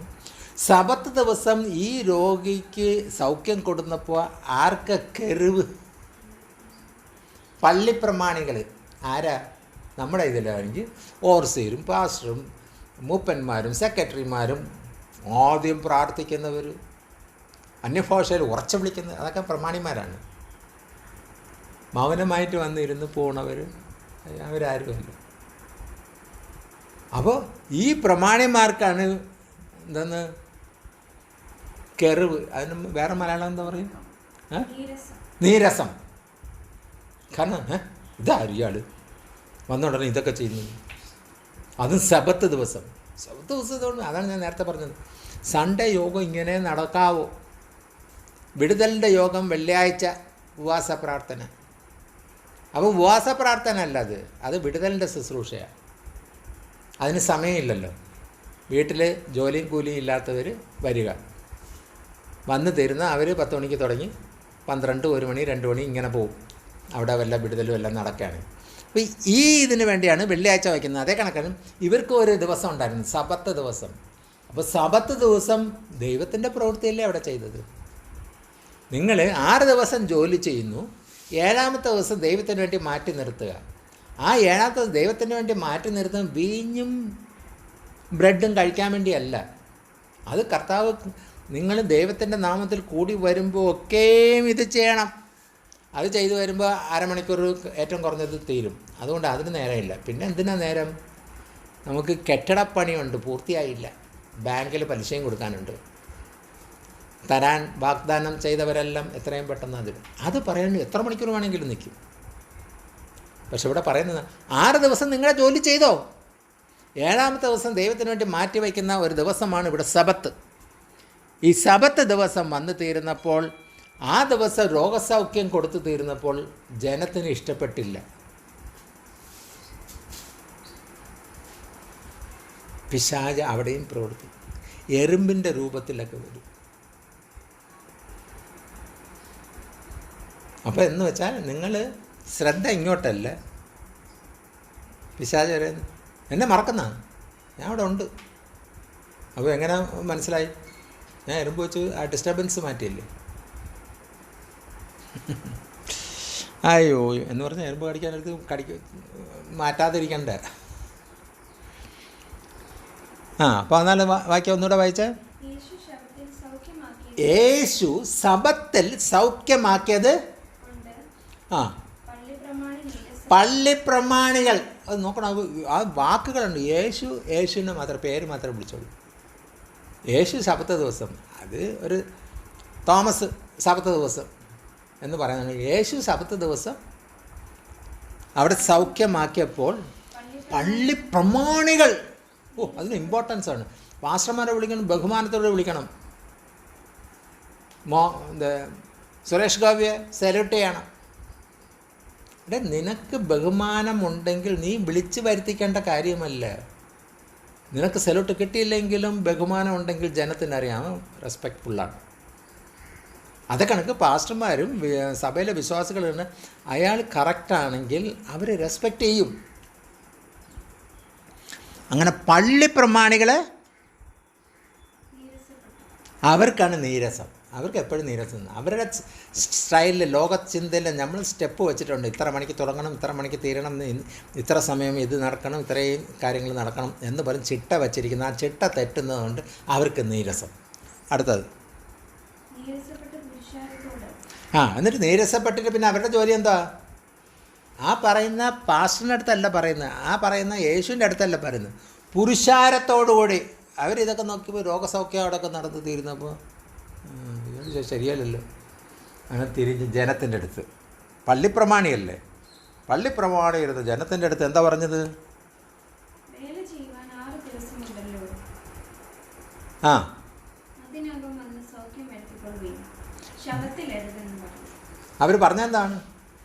വേല ചെയ്യാൻ 6 ദിവസമുണ്ട്. 6 ദിവസം സമയം ഉണ്ടായിരുന്നല്ലോ. നിങ്ങൾ ആ സമയത്ത് വന്ന് രോഗസൗഖ്യങ്ങൾ നടത്തിക്കോ. പക്ഷെ സബത്ത് ദിവസം പാടില്ല. എന്ന് വെച്ചാൽ ദൈവത്തിൻ്റെ ദിവസത്തിൻ്റെ അന്ന് പാടില്ല. ദൈവത്തിൻ്റെ ദിവസമല്ലേ പാടാം. ഡോക്ടർമാരെ കൊണ്ട് പറ്റാത്ത കാര്യങ്ങളും മനുഷ്യനെ കൊണ്ട് പറ്റാത്ത കാര്യങ്ങളും ദൈവത്താൽ സാധ്യമുള്ള ദിവസം, ദൈവമുള്ള ദിവസം, ദൈവത്തിന് വേണ്ടി മാറ്റിവെച്ച ദിവസം. പക്ഷേ ഇവിടെ പ്രമാണിമാർ പറയുന്നത് എന്താണ്? 6 ദിവസം നിങ്ങൾക്കുണ്ടായിരുന്നു, നിങ്ങൾ ആ സമയത്ത് വന്നിട്ട് ഇതൊക്കെ ചെയ്യും. ഇപ്പം നിങ്ങൾ വന്ന എന്തിന്? ഇന്ന് സബത്ത് ദിവസമാണ്. അപ്പം തന്നെ എത്ര വ്യക്തമായിട്ട് വിരോധാഭാസമല്ലേ പറയുന്നത്. അത് ആ പള്ളിപ്രമാണി ജനത്തോട്, ജനം എല്ലാം കൂടെ ചേർന്ന് ഇവന്മാരെ നശിച്ച് ചപ്പി വച്ചിരുന്നെങ്കിൽ എന്തായിരുന്നേന്? പക്ഷെ ജനം അതിനൊന്നുമില്ല. ഈ ജനത്തിന് അതാണ് പരിജ്ഞാനക്കേട് കൊണ്ട് എൻ്റെ ജനം നശിച്ചു പോണു. പള്ളിപ്രമാണിമാർക്ക് ഭയങ്കര പരിജ്ഞാനം എന്നാണ്, പാസ്റ്റർമാർക്കെല്ലാം ഭയങ്കര പരിജ്ഞാനം എന്നാണ്. അയ്യോ, ഇതൊന്നും അല്ല. ആത്മാവ് നയിക്കുന്ന പോലെ ശുശ്രൂഷന്മാർ ശുശ്രൂഷിച്ചിരുന്നെങ്കിൽ ഇതൊന്നും സംഭവിക്കത്തില്ല. അത് സംഭവിക്കുകയില്ലായിരുന്നു, ഈ കൊറോണ പോലും വരത്തില്ലായിരുന്നു. പക്ഷെ ഇവിടെ എല്ലാം നിങ്ങളുടെ ഇഷ്ടം ചെയ്തുകൊണ്ടിരുന്നു. സഭായോഗം ഞായറാഴ്ച വിടാൻ പറ്റത്തില്ല. അന്ന് സ്വോത്ര കഴിച്ച നമ്മളൊരു സഭയിൽ ചെന്നപ്പോൾ ഒരു പാസ്റ്റർ നമ്മുടെ അടുത്ത് നേരിട്ട് പറഞ്ഞാണ്, ദേവദാസ, ഞാൻ ഞായറാഴ്ച പ്രാർത്ഥന വയ്ക്കുന്നത്, അയാൾ പാസ്റ്ററാണ് സഭയുടെ, പ്രാർത്ഥന വയ്ക്കുന്നത് ഒറ്റ ചിന്തയേ ഉള്ളൂ, സ്വോത്ര കാഴ്ച എനിക്ക് കിട്ടണം. അത് കിട്ടിയാൽ ഈ ആഴ്ച എൻ്റെ കുടുംബം പോവുള്ളൂ. അതിനുവേണ്ടി മാത്രമാണ് സഭായോഗം നടത്തുന്നത്. അത്ര ഓപ്പണായിട്ട് ഞാൻ അന്ന് ശുശ്രൂഷിച്ചപ്പോൾ അയാൾ സങ്കടപ്പെട്ട് അവസാനം പറയേണ്ടി കൺഫെസ് ചെയ്യാണ് എൻ്റെ അടുത്ത്. ഒരു പാസ്റ്റർ പറഞ്ഞാണ്. ആ പാസ്റ്റർ വേറൊരു വീട്ടിൽ രോഗിക്ക് പ്രാർത്ഥിക്കാൻ വേണ്ടി പോകാൻ വേണ്ടി എൻ്റെ ബൈക്കിൽ കൂടെ കയറി ആ പോണ വഴിക്ക് എൻ്റെ അടുത്ത് പറഞ്ഞ കാര്യങ്ങളാണ്. ഞാൻ വീട്ടിൽ നിന്ന് നോക്കണേ, പാസ്റ്റർമാരുടെ ജോലി എന്താ? ആടുകൾക്ക് തീറ്റ കൊടുക്കുക, അതിന് പാല് കൊടുക്കുക. ഇത് ആടുകളുടെ പാല് മുഴിക്കാൻ ഇവർ വാങ്ങിക്കും. എന്നിട്ട് സഭായോഗം എങ്ങനെയെങ്കിലും ഭാര്യ നിന്ന് കുഞ്ഞിന് കൊടുക്കാൻ പാലില്ല, നീ വെയിറ്റ് ചെയ്യും, 1 മണി വരെ വെയിറ്റ് ചെയ്യും. 1 മണി വരെ അതെന്താ? അതുണ്ട്. സഭായോഗം നടത്തി 1 മണിയാകുമ്പോൾ ജനം പോയി ഉടനെ 10 രൂപ എടുത്ത് നീ കവർ പാല് വാങ്ങി. ഈ പൈസ എവിടെ നിന്ന്? സ്വോത്ര കാഴ്ച. അപ്പോൾ അവിടെ നിന്ന് വാങ്ങിച്ചത് ഏതാണ്? മോട്ടിച്ചത്.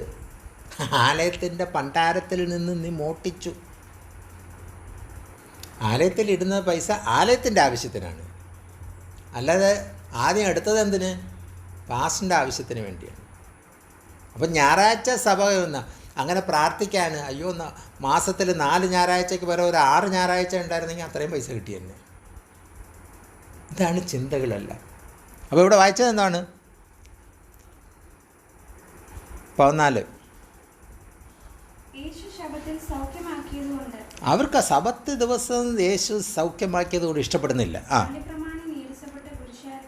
പള്ളിപ്രമാണി നീരസപ്പെട്ട് പുരുഷാരത്തോട് വേല ചെയ്യാൻ 6 ദിവസം ഉണ്ടല്ലോ, അതിനകത്ത് വന്ന് സൗഖ്യമാക്കിക്കോ. സബത്തിലാകരുത്. കമാൻഡ് ചെയ്യാണ്.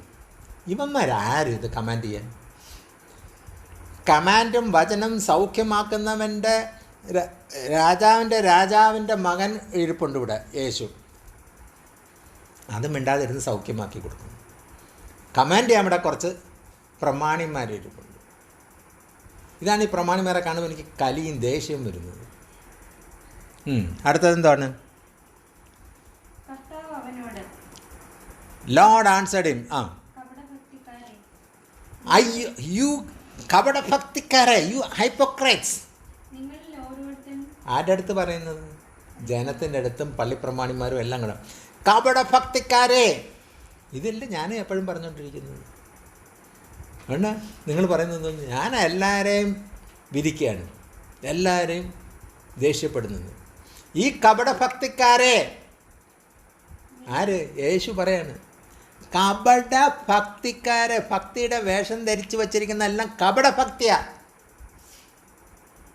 ആ, നിങ്ങളിൽ ഓരോരുത്തൻ ശബത്തിൽ തന്റെ കാളയോ നിങ്ങളിൽ കപട ഭക്തിക്കാരെ കർത്താവ് പറഞ്ഞിട്ടുണ്ട്, നിങ്ങൾ ഓരോരുത്തരും നിങ്ങളുടെ സബത്ത് ദിവസം കാളകളെയും കാളയോ കഴുതയോ തൊട്ടിയിൽ നിന്ന് അവരുടെ കൂട്ടിൽ നിന്ന് അഴിച്ചുകൊണ്ടുപോയി അഴിച്ചു കൊണ്ടുപോയി അതിന് വെള്ളം കൊടുക്കത്തില്ലയോ? നിങ്ങൾ സബത്ത് ദിവസം ഒന്ന് ചേർന്ന് പറയാൻ കാളയും ഈ എന്താ ഡോങ്കിയും ഒക്കെ നിങ്ങളുടെ ആ തൊഴുത്തിലിരുന്ന് നിങ്ങൾ രാവിലെ പള്ളി പോകണമെന്ന് മുമ്പ് ആദ്യം അതിനെ കെട്ടഴിച്ച് കൊണ്ടുപോയി വെള്ളം കൊടുത്ത് കൊണ്ടുപോകത്തില്ല. അപ്പം നീ സബത്ത് ദിവസം ഇത് നീ ചെയ്യുന്നില്ലേ? എന്നിട്ട് പറയും സബത്ത് ദിവസം നിങ്ങൾ ചെയ്യരുത്. പിന്നെ ഇത് ചെയ്യുന്ന എന്താണ്? അപ്പം നിങ്ങളുടെ സ്വത്താ, അതിന് ആകാൻ വെള്ളം കൊടുത്തില്ലെങ്കിൽ അത് ചാവും. അപ്പോൾ നിൻ്റെ വരുമാനം നിൽക്കും. അപ്പോൾ അവൻ അതാണ് ഇമ്പോർട്ടൻറ്റ്. കർത്താവിൻ്റെ സബത്ത് ദിവസമല്ല ഇമ്പോർട്ടൻറ്റ്. അതിനാണ് കർത്താവ് എന്തെന്നും കപട ഭക്തിക്കാരായവരെ. അതിന് നമ്മൾ ആ വചനത്തിൻ്റെ ആഴങ്ങൾ ചെല്ലുമ്പോൾ അറിയാം, നമ്മൾ ചിലതൊക്കെ എന്തോ ആണെന്ന് പാവത്തിൽ നമ്മൾ പറയുമ്പോൾ അത് കപട ഭക്തിയുടെ വേറൊരു ലൈനാണത്. നമ്മൾ വേറെയൊക്കെ ചെയ്യും. ഞാൻ ഇന്നലെ എന്തോ ഒരു കാര്യം പറഞ്ഞപ്പോൾ, പ്രാർത്ഥിച്ച് ആലോചന കേട്ടിട്ടാണോ പെന്തക്കോസ്തുകാർ പിള്ളേരെ സ്കൂളിൽ വിട്ടത്? അത് പ്രാർത്ഥനയൊന്നുമില്ല. കല്യാണ കമ്പോളത്തിൽ വരുമ്പോൾ ഡോക്ടറിനെ തന്നെ കല്യാണം കറക്റ്റായിട്ട് കൊണ്ടുവന്ന് ഒപ്പിക്കുന്നത് എങ്ങനെ?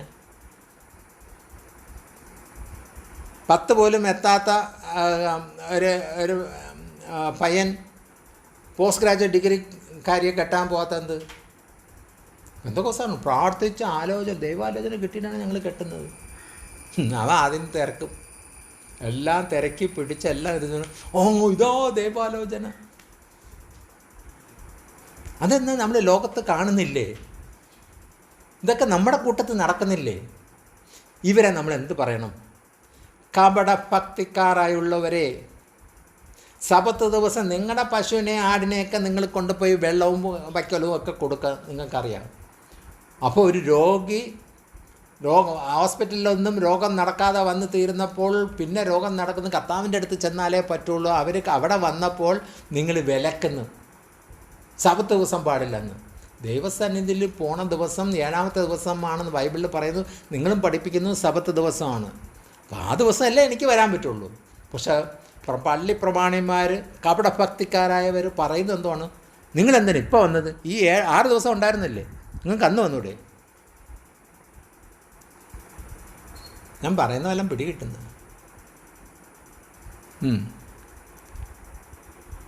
സെറ്റ്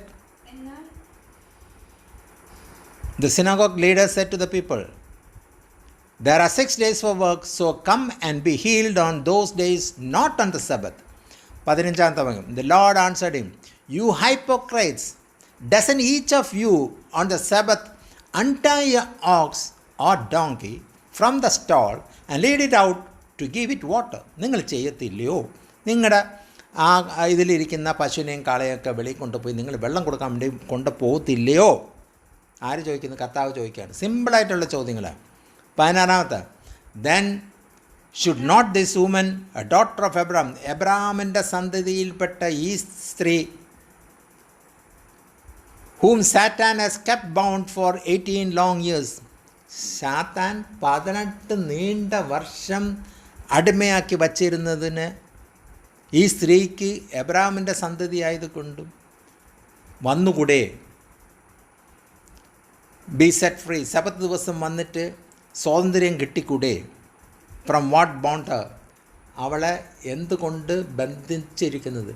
പിശാചിനെ ബന്ധിച്ച ഒരു വ്യക്തി ദൈവത്തിൻ്റെ ദിവസം അല്ലാത്ത ദിവസത്തിൽ ചെന്ന് ഇരുന്ന് അവിടെ പിശാച് മാറുമോ? കാരണം ആ പിശാചിൻ്റെ പ്രവൃത്തിയാണ് മാറ്റി 6 ദിവസം നടക്കുന്നത്. ഒരു ദിവസം മാത്രം ദൈവത്തിന് വേണ്ടി മാറ്റി വച്ച് തരുമ്പോൾ അവിടെ ദൈവികത്വം അവിടെ ഉണ്ടാവണം. ഞാൻ എപ്പോഴും പണ്ട് മുതൽ ഞാൻ പറയുന്നത്, ഞാനൊരു സഭ നടത്തുകയാണെങ്കിൽ 9 കൃപാവരവും അവിടെ എത്രയും പെട്ടെന്ന് അവിടുത്തെ ആൾക്കാർക്ക് ഉണ്ടാവണം. അതായിരിക്കും എൻ്റെ ആദ്യത്തെ പ്രാർത്ഥന. എന്നിട്ട് എല്ലാ യോഗത്തിനും വരുമ്പോൾ ഒരു വിടുതലെങ്കിലും അവിടെ നടക്കണം. ഒരു രോഗസൗഖ്യം നടക്കണം, ഒരു ഭൂതത്തിന് പുറത്താവുന്ന ശുശ്രൂഷ നടക്കണം, അഭിഷേകം പ്രാപിക്കുന്ന ദിവസം നടക്കണം. ഇത് ഇങ്ങനത്തെ വചനത്തിൽ പറയുന്ന കാര്യങ്ങൾ അന്ന് നടന്നത് ഇപ്പോഴും നടക്കുന്നുണ്ടെന്ന് തെളിയിക്കുന്ന അവസ്ഥയിൽ ആ സഭായോഗം നടക്കണം. കാരണം അവിടെ 9 കൃപാവരമുള്ളവരുണ്ട്. ഓരോ കൃപാവരമുള്ളവരും ഉണ്ട്, ഒന്നിൽ കൂടുതൽ കൃപാവരങ്ങളുണ്ട്. അവരവർക്ക് ഒരു പ്രവാചകൻ പ്രവചിച്ചുകൊണ്ടിരിക്കുമ്പോൾ മറ്റൊരു പ്രവാചകൻ കീഴ്പ്പെട്ടിരിക്കണം. അപ്പോൾ ഒരു പ്രവാചകൻ പറഞ്ഞു തരുമ്പോൾ മറ്റേ പ്രവാചകൻ കീഴ്പ്പെട്ടിരിക്കണം. അത് കഴിഞ്ഞ് തരുമ്പോൾ ആ പ്രവാചകൻ പ്രവചിക്കും. ഒരു വ്യക്തി അന്യഭാഷ പറഞ്ഞുകൊണ്ടിരിക്കുമ്പോൾ മറ്റേ 2 പേരും മിണ്ടാതിരിക്കണം. അവരും അന്യഭാഷ പറഞ്ഞു തരുമ്പോൾ വ്യാഖ്യാന വരമുണ്ടെങ്കിൽ വ്യാഖ്യാനിക്കട്ടെ, ഇല്ലേ നിർത്തിക്കോ. അപ്പം ഇതെല്ലാം വചനത്തിൽ എഴുതും. ഇതൊക്കെ സംഭവിക്കണം. അപ്പോൾ ജനം നോക്കുമ്പോൾ അയ്യോ വചനത്തിൽ പറഞ്ഞ അതേ കാര്യം നമ്മളിത് കാണുന്നു, കേൾക്കുന്നു. അപ്പോൾ ഏത് സഭയാണ് നല്ലത്? ദൈവത്തിൻ്റെ ആത്മാവുള്ള സഭയാണ് നല്ലത്. സിസ്റ്റമാറ്റിക് ലോക ചിന്തയാണ്. കൃത്യം 10 മണിക്ക് വന്നിട്ട് തുടങ്ങും. ദൈവത്തിൻ്റെ സഭയാണെങ്കിൽ ഏത് സമയത്തും നിങ്ങൾക്ക് കയറി വരാം. 9 കൃപാവരങ്ങളുള്ളവർ ഞായറാഴ്ച മാത്രം വന്ന് 9 പേര് ഇരിക്കണമെന്നില്ല. മാറിയും തിരിഞ്ഞു നോക്കാൻ ആൾക്കാർ ഇരിക്കണം. എനിക്കൊരു അസുഖമുണ്ട്, എനിക്കൊരു പ്രശ്നമുണ്ട്, നമുക്ക് ആ പള്ളിയിൽ പോവാം. ആരെങ്കിലും കാണും, അവിടെ കാണും. കൃപാവരമുള്ള ഒരാൾ അവിടെ ഉണ്ടായിരിക്കും, ഉണ്ടാവണം. അതാണ് ഞാൻ ചിന്തിക്കുന്ന സഭ. അപ്പോൾ ദൈവത്തിൻ്റെ സഭ ആ രീതിയിൽ വരണം. The Lord answered, "You hypocrites, doesn't each of you on the Sabbath untie your ox or donkey from the stall and laid it out to give it water? Then should not this woman, a daughter of Abraham," എബ്രഹാമിൻ്റെ സന്തതിയായ ഈ സ്ത്രീക്ക്, അതായത് ആ സന്തതിയിലുള്ളതാണ്, എബ്രഹാമിൻ്റെ മകളല്ലേ, ഇത് വന്നൂടെ? Sabbath ദിവസം വന്നൂടെ? ഈ രോഗമായിട്ടിരിക്കുന്ന വന്നൂടെ? എന്നിട്ട് പറയുന്ന ആ രോഗം എന്താണ്? പിശാചിനാൽ കെട്ടപ്പെട്ട്, ബോൺ ബൈ 18 വർഷം, 18 വർഷം കൊണ്ട് പിശാചിനാൽ കെട്ടപ്പെട്ട്, അത് ഫ്രീ ആവാൻ വേണ്ടി സബത്ത് ദിവസം വന്നുകൂടെ? പ്രമാണിമാർക്ക് വല്ല മറുപടി ഉണ്ടോ? ഒക്കെ പ്രമാണിമാരാണ്. കർത്താവ് ഈ ചോദ്യം ചോദിക്കുമ്പോൾ അവർക്ക് മറുപടിയൊന്നും കാണത്തില്ല. 17ാമത്തെ വാക്യം, when he said this,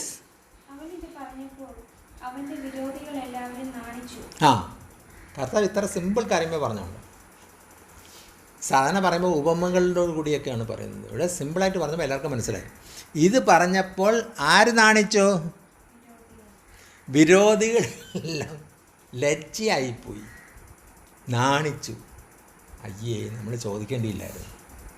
അത് ഇത്ര കൃത്യമായിട്ട് എക്സാമ്പിളുകൾ പറഞ്ഞു. ഇതിൻ്റെ പശുവിനാണ്ട്. അപ്പോൾ ഈ നാണിക്കാൻ കാരണം അവൻ രാവിലെ പട്ടിയും പൂച്ചയും ഒക്കെ വെളിയിൽ കൊണ്ടുപോയി പാലും ഒക്കെ കൊടുത്തിട്ട് ആണ് സഭായോഗത്തിന് വന്നിരിക്കുന്നത്.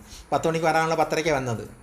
എന്നിട്ട് അവൻ വീട്ടിൽ പറഞ്ഞിട്ട് വന്നതാണ്, 1 മണിക്ക് യോഗം തീരും, പക്ഷേ ഞാൻ 12:30 വീട്ടിലെത്താം. അപ്പോൾ ഈ ചോദ്യങ്ങളും ഇതൊക്കെ കേട്ട് അവൻ ജനത്തിനോട് ചേർന്ന് ആ പള്ളി പ്രമാണികൾ പറഞ്ഞതാണ്. ഇപ്പോൾ ഈ മറുപടി കേട്ടപ്പോൾ എന്താ ലജ്ജിച്ചു പോയി. ഞാൻ നേരത്തെ ഇരുന്നിട്ട് ഞാൻ ഒരു സ്ഥലത്ത് ഞാൻ ഓർമ്മ വരുന്നു, നമ്മൾ മ്യൂസിക് പ്രോഗ്രാം നടക്കുന്ന സമയത്ത് റിഹേഴ്സൽ ടൈമിൽ നമ്മളവിടെ പോയപ്പോൾ ഒരു 10, 300, 400 പേരുണ്ട് ആ ഹാളിൽ അന്നത്തെ ദിവസം നമ്മൾ പോയപ്പോൾ. അപ്പോൾ നമ്മുടെ മ്യൂസിക്കിൻ്റെ ലീഡേഴ്സ് എല്ലാം കാര്യങ്ങൾ പറഞ്ഞു കൊടുക്കുന്നു, ഇതൊക്കെ പറഞ്ഞിട്ടുണ്ട്. ഇപ്പോൾ മറ്റേ യേശുദാസ് പറയുന്നു ഇതിൻ്റെ മെയിൻ ആൾ എൻ്റെ പേരും പറഞ്ഞിട്ട് വന്നിട്ടുണ്ട് എന്നൊക്കെ പറഞ്ഞിട്ട് ആ മെയിൻ ആൾ എഴുതിയ പാട്ടാണിത്, ഞങ്ങളിപ്പോൾ പാടാൻ പോകണമെന്ന് പറഞ്ഞിട്ട് ആ പാട്ട് പാടി. ആ പാട്ട് കഴിഞ്ഞ് തരുന്നു. ബാക്കിൽ ഒരു പാസ്റ്റർ, അയാളുടെ 2 മക്കൾ ഈ മ്യൂസിക് ടീമിലുണ്ട്. ആ പാസ്റ്ററോട് ബാക്കിൽ നിന്ന് നോക്കി ഒരു ആ ഹാള് നിറഞ്ഞ് 500 പേരുടെ ഹാളാണ്, പക്ഷേ എനിക്ക് 10-300 പേരുണ്ട്. നെരുങ്ങിയിരുന്നു. അവിടെ നിന്നിട്ട് എനിക്കൊരു കാര്യം പറയാനുണ്ട്.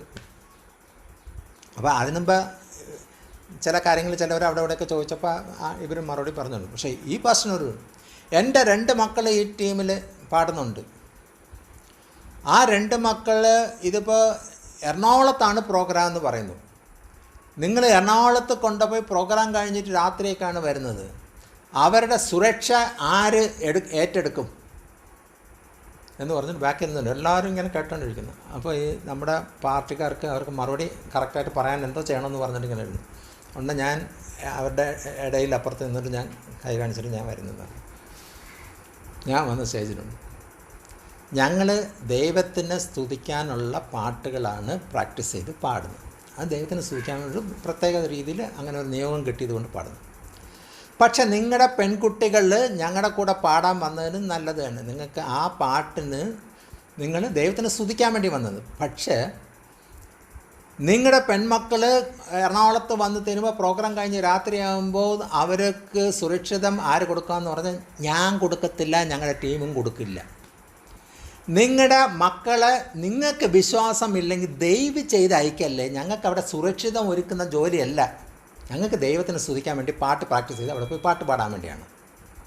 എല്ലാ പിള്ളേർക്കും വരാമെങ്കിൽ അവർക്കും വരാം. പക്ഷെ നിങ്ങൾക്ക് ഉറപ്പില്ലെങ്കിൽ ദൈവം ഇത് വിടല്ലേ. ഒറ്റ അക്ഷരം വിടില്ല. അവിടെ ഓഡിയൻസ് സൈലൻ്റായി. ഇത്ര മാത്രം ഞാൻ പറഞ്ഞിട്ട് ഇനി കണ്ടിന്യൂ ചെയ്യാൻ പറഞ്ഞിട്ട് ഞാൻ ഇറങ്ങി വന്നു. ഞാൻ ഇന്നിപ്പോൾ കാലത്ത് ഞാൻ അതാ ചിന്തിച്ച് അത് ഓർമ്മ ഇങ്ങനെ വന്നിട്ടുണ്ട്. ഞാൻ ആ രംഗം ഇങ്ങനെ കണ്ടുകൊണ്ടിരിക്കുന്ന അവിടുത്തെ ഇത് അന്ന് എനിക്ക് എങ്ങനെ തോന്നി അത് മറുപടി പറയാൻ. പെട്ടെന്ന് ഇത്രയും പേരുടെ ഫ്രണ്ടിൽ ഞാൻ ഉടനെ താഴെ എല്ലാവരുടെ കൂട്ടത്തിൽ ഞാൻ ഫ്രണ്ടിൽ ഇരുന്നിട്ട് ഞാൻ ഉടനെ സ്റ്റേജിൽ കയറി വന്നിട്ടാണ് ഞാൻ മറുപടി പറഞ്ഞത്. അത് അവിടെ ഉള്ളവർക്കെല്ലാം ഇഷ്ടപ്പെട്ടു. അവർ വിചാരിച്ചെന്തോ അവരുടെ 2 മക്കൾ അയ്യോ ദൈവം ചെയ്ത് ഇവിടെ ആളെ തികയാതിരിക്കുകയാണ്. നമുക്ക് 175 പെരുത്ത മീൻ, 153 പെരുത്ത മീൻ, ഇവിടെ 10-200 പേര് ഓൾറെഡി ആയിരിക്കുകയാണ്. എങ്ങനെ കുറയ്ക്കണമെന്ന് പറഞ്ഞിട്ട് ഞാൻ ഇരുന്ന്. പിന്നെ എൻ്റെ മനസ്സിൽ വന്നതാണ് 153 പേരെ സ്റ്റേജിൽ വരാമോ എന്ന് ഞാൻ ഇവരുടെ അടുത്തെല്ലാം പറഞ്ഞ് അതനുസരിച്ച് സെലക്ട് ചെയ്യണമെന്നെല്ലാം പറഞ്ഞ് നോക്കിയപ്പോൾ പ്രാക്ടീസ് ചെയ്തോളാൻ പറഞ്ഞു. എല്ലാം പ്രാക്ടീസ് ചെയ്ത് ഞാൻ പിന്നെ അതിനെ വേറെ കണക്കാക്കി ചോദിക്കുകയാണെങ്കിൽ 153 ഗായകർ, 17 ഇൻസ്ട്രുമെൻറ്റ് എല്ലാം കൂടെ വരുമ്പോൾ ആൾ കൂടുതലുണ്ട്. അപ്പോൾ എണ്ണിക്കോ. എന്നിട്ട് ചിലർ പറഞ്ഞു ഇതൊക്കെ ചുമ്മാണ്, നോട്ടീസിലൊക്കെ ഇങ്ങനെ ആളെ റിപ്പീറ്റ് ചെയ്ത് പേസ്റ്റ് ചെയ്ത് ഒട്ടിച്ച് വെച്ചിട്ടാണ് ഇത്രയും പേരെ കാണിച്ചിരിക്കുന്നത് എന്ന് പറഞ്ഞത് കൊണ്ടാണ് ഞാൻ പറഞ്ഞത് അവിടെ ആ പ്രോഗ്രാം വന്ന സമയത്ത് ഒറ്റെണ്ണം സ്റ്റേജിൽ നിൽക്കേണ്ടതാണ്, എല്ലാം ബാക്ക് സ്റ്റേജിൽ നിൽക്കാൻ പറഞ്ഞത്.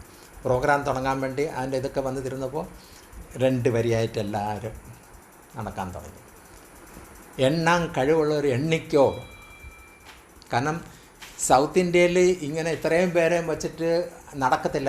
ആൾക്കാർ പറഞ്ഞിട്ട് അന്ന് ഇത് പോയിക്കൊണ്ടിരുന്നത് എന്താണ് 153 പേരെ പോയിട്ട് 3 പേരെ പോലും സ്റ്റേജിൽ വരുത്തിക്കില്ല. അതും ലീ മെറിഡിയനിൽ വെച്ച് ഒട്ടും നടക്കത്തില്ല. ഇതാരാ ഈ ആൻ്റണി വാൾട്ടോ? അങ്ങനെ പറഞ്ഞ സ്ഥാനത്ത് എണ്ണിക്കോ നിങ്ങൾ എന്ന് പറഞ്ഞു. വരിയായിട്ട് വന്ന് കറക്റ്റായിട്ട് ആ സ്റ്റെപ്പും എല്ലാം വെച്ച് ഒരു പ്രാവശ്യം മാത്രം റിഹേഴ്സൽ ഞാൻ കാണിച്ചു കൊടുത്തു. ഇങ്ങനെ വേണം വരേണ്ടത്, നിങ്ങളാണ് ഓരോ വരിയുടെയും ലീഡേഴ്സ്. എന്നിട്ട് ആ ഇതെല്ലാം വന്ന് അവർ ഇരുന്ന് ആദ്യത്തെ ഇൻട്രഡക്ഷൻ മ്യൂസിക് തുടങ്ങി. ആ പാട്ടൊക്കെ തീർന്ന് പ്രോഗ്രാം 9:30 എന്തോ നിർത്തിയപ്പോൾ നിർത്തണം. നമ്മൾ നിർന്ന് 9:30 മണിയോട് പ്രോഗ്രാം നിർത്തി, നിങ്ങൾക്ക് പോകാൻ പറ്റുന്ന വണ്ടിയൊക്കെ ഉണ്ട് എന്ന് പറഞ്ഞിട്ട് ഞാൻ പിന്നെ അവരുടെ അടുത്ത് പറഞ്ഞു ഇനിയും പാട്ടുണ്ട്, അത് പാടിക്കണം, കാരണം റെക്കോർഡ് ചെയ്തുകൊണ്ടിരിക്കുക. പോയവർ തിരിച്ച് വന്ന് ഇരുന്നും ആ വാതിലെല്ലാം നിറഞ്ഞുകൂടി അവർ കേൾക്കണം. ഇതാണ് അവിടെ സംഭവിച്ചത്. അപ്പോൾ ഞാൻ പറഞ്ഞു വരുന്നത് ഇവിടെ എന്താ പറഞ്ഞത്, കർത്താവ് ശബത്ത് ദിവസം സൗഖ്യം കൊടുത്തപ്പോൾ പള്ളിപ്രമാണികൾ, അന്ന് കുറച്ച് പ്രമാണികളുണ്ടാണ് തടസ്സപ്പെടുത്താൻ വേണ്ടി, 53 പോയിട്ട് 3 പേരും വരില്ല എന്ന് പറഞ്ഞ സ്ഥാനത്താണ് ആ 175-195 പേരും അവിടെ സ്റ്റേജിൽ ഒരേ യൂണിഫോമിൽ. ആ യൂണിഫോം വാങ്ങിക്കാൻ ഞങ്ങൾക്ക് പൈസ ഇല്ലാത്തതുകൊണ്ട് ദൈവം ബുദ്ധി തന്നത്. എല്ലാവരും വെള്ള വസ്ത്രം ധരിച്ചിട്ട് വാ, ആണുങ്ങൾ കറുത്ത പാൻറ്റ് ബ്ലൂ പാൻറ്റ് ഇട്ടിട്ട് വെള്ള ഷർട്ട് ഇട്ടിരിക്കണം എന്നിട്ട് ഞങ്ങൾ രാത്രി കൊണ്ട് പോയി പ്രിൻ്റ് ചെയ്ത് ആ ക്രോസ് ഇതൊക്കെ വീട്ടിൽ ഞാൻ ഒറ്റയ്ക്കിരുന്ന് വെട്ടി പിന്നുമൊക്കെ വെച്ച് ഇതെല്ലാം ചുവന്നുകൊണ്ട് അവിടെ കൊടുത്ത് അവരെ ഇട്ട് കൊടുത്തത് എല്ലാം ഒരു യൂണിഫോമായി. ചിലവ് ചുരുക്കൽ, പക്ഷേ നല്ല സ്റ്റാൻഡേർഡ് യൂണിഫോമായി. ഇത് ഇത്രയും ചെയ്യാൻ വേണ്ടി ദൈവത്തിൻ്റെ ആത്മാവിനാലാണ് അവിടെ ആ പ്രോഗ്രാം നടന്നത്. അല്ലാതെ ഒറ്റയ്ക്ക് ഒരാളെ കൊണ്ട് ആ പ്രോഗ്രാം നടക്കാൻ ഒക്കത്തില്ല. എല്ലാ പെന്തക്കോസുകാരും ഞങ്ങളുടെ നേതാക്കന്മാരെ വിളിച്ചില്ല, അതുകൊണ്ട് നമ്മളിന്നും പോകണ്ട.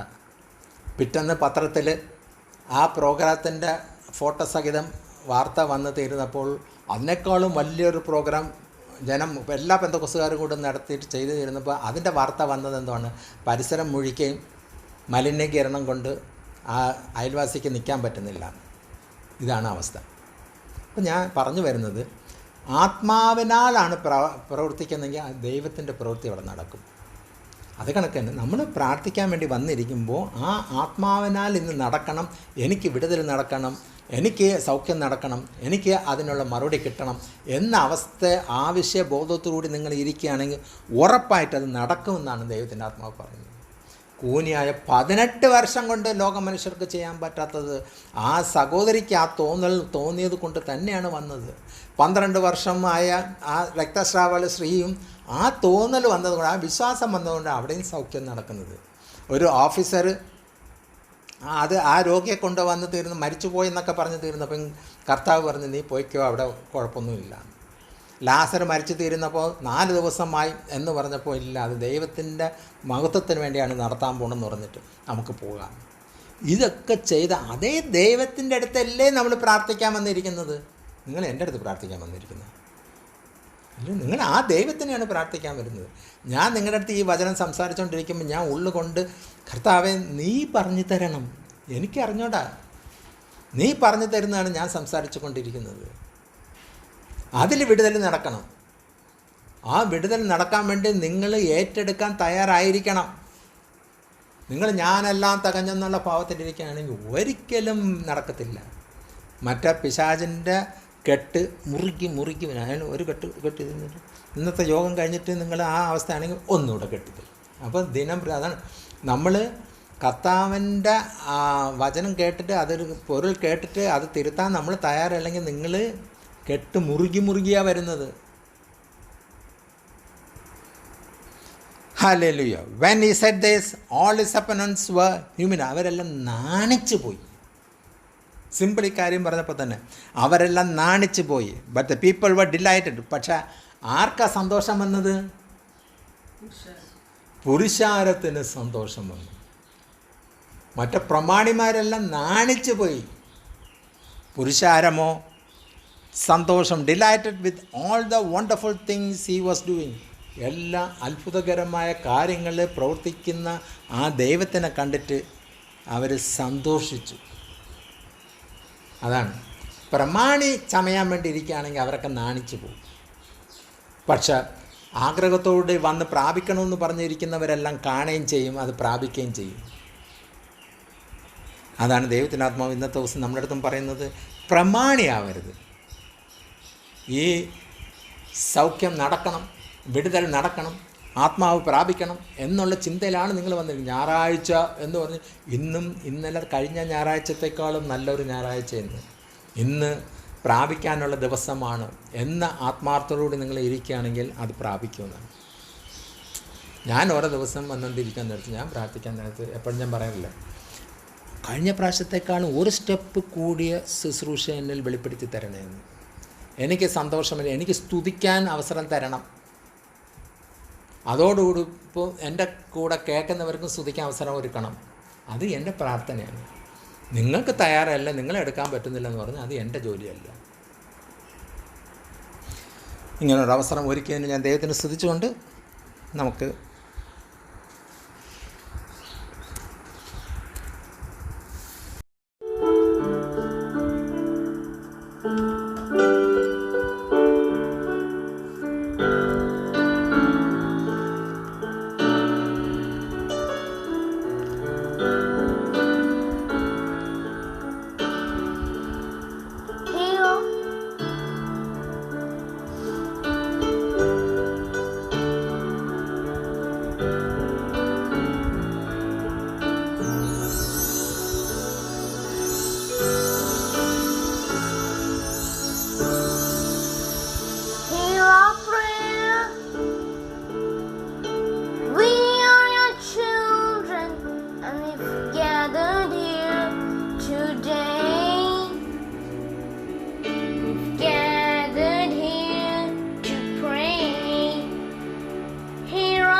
heaven, forgive our sins, we pray. Forgive our sins, we pray. Forgive our sins, we pray. Oh yeah.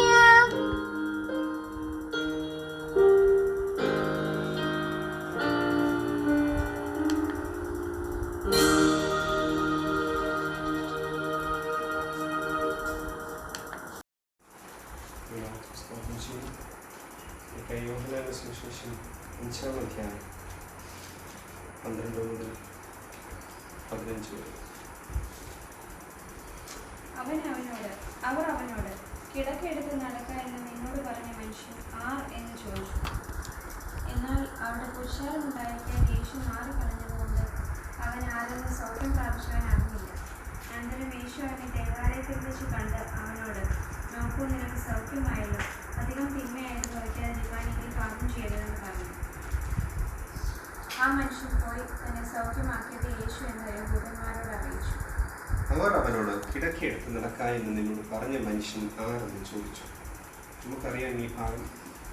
കർത്താവ് യേശുക്രിസ്തു 38 വർഷമായി രോഗം ബാധിച്ച് അനങ്ങാൻ പറ്റാതെ കിടക്കുന്ന ഒരു വ്യക്തിക്ക് കർത്താവ് സൗഖ്യം കൊടുത്തു.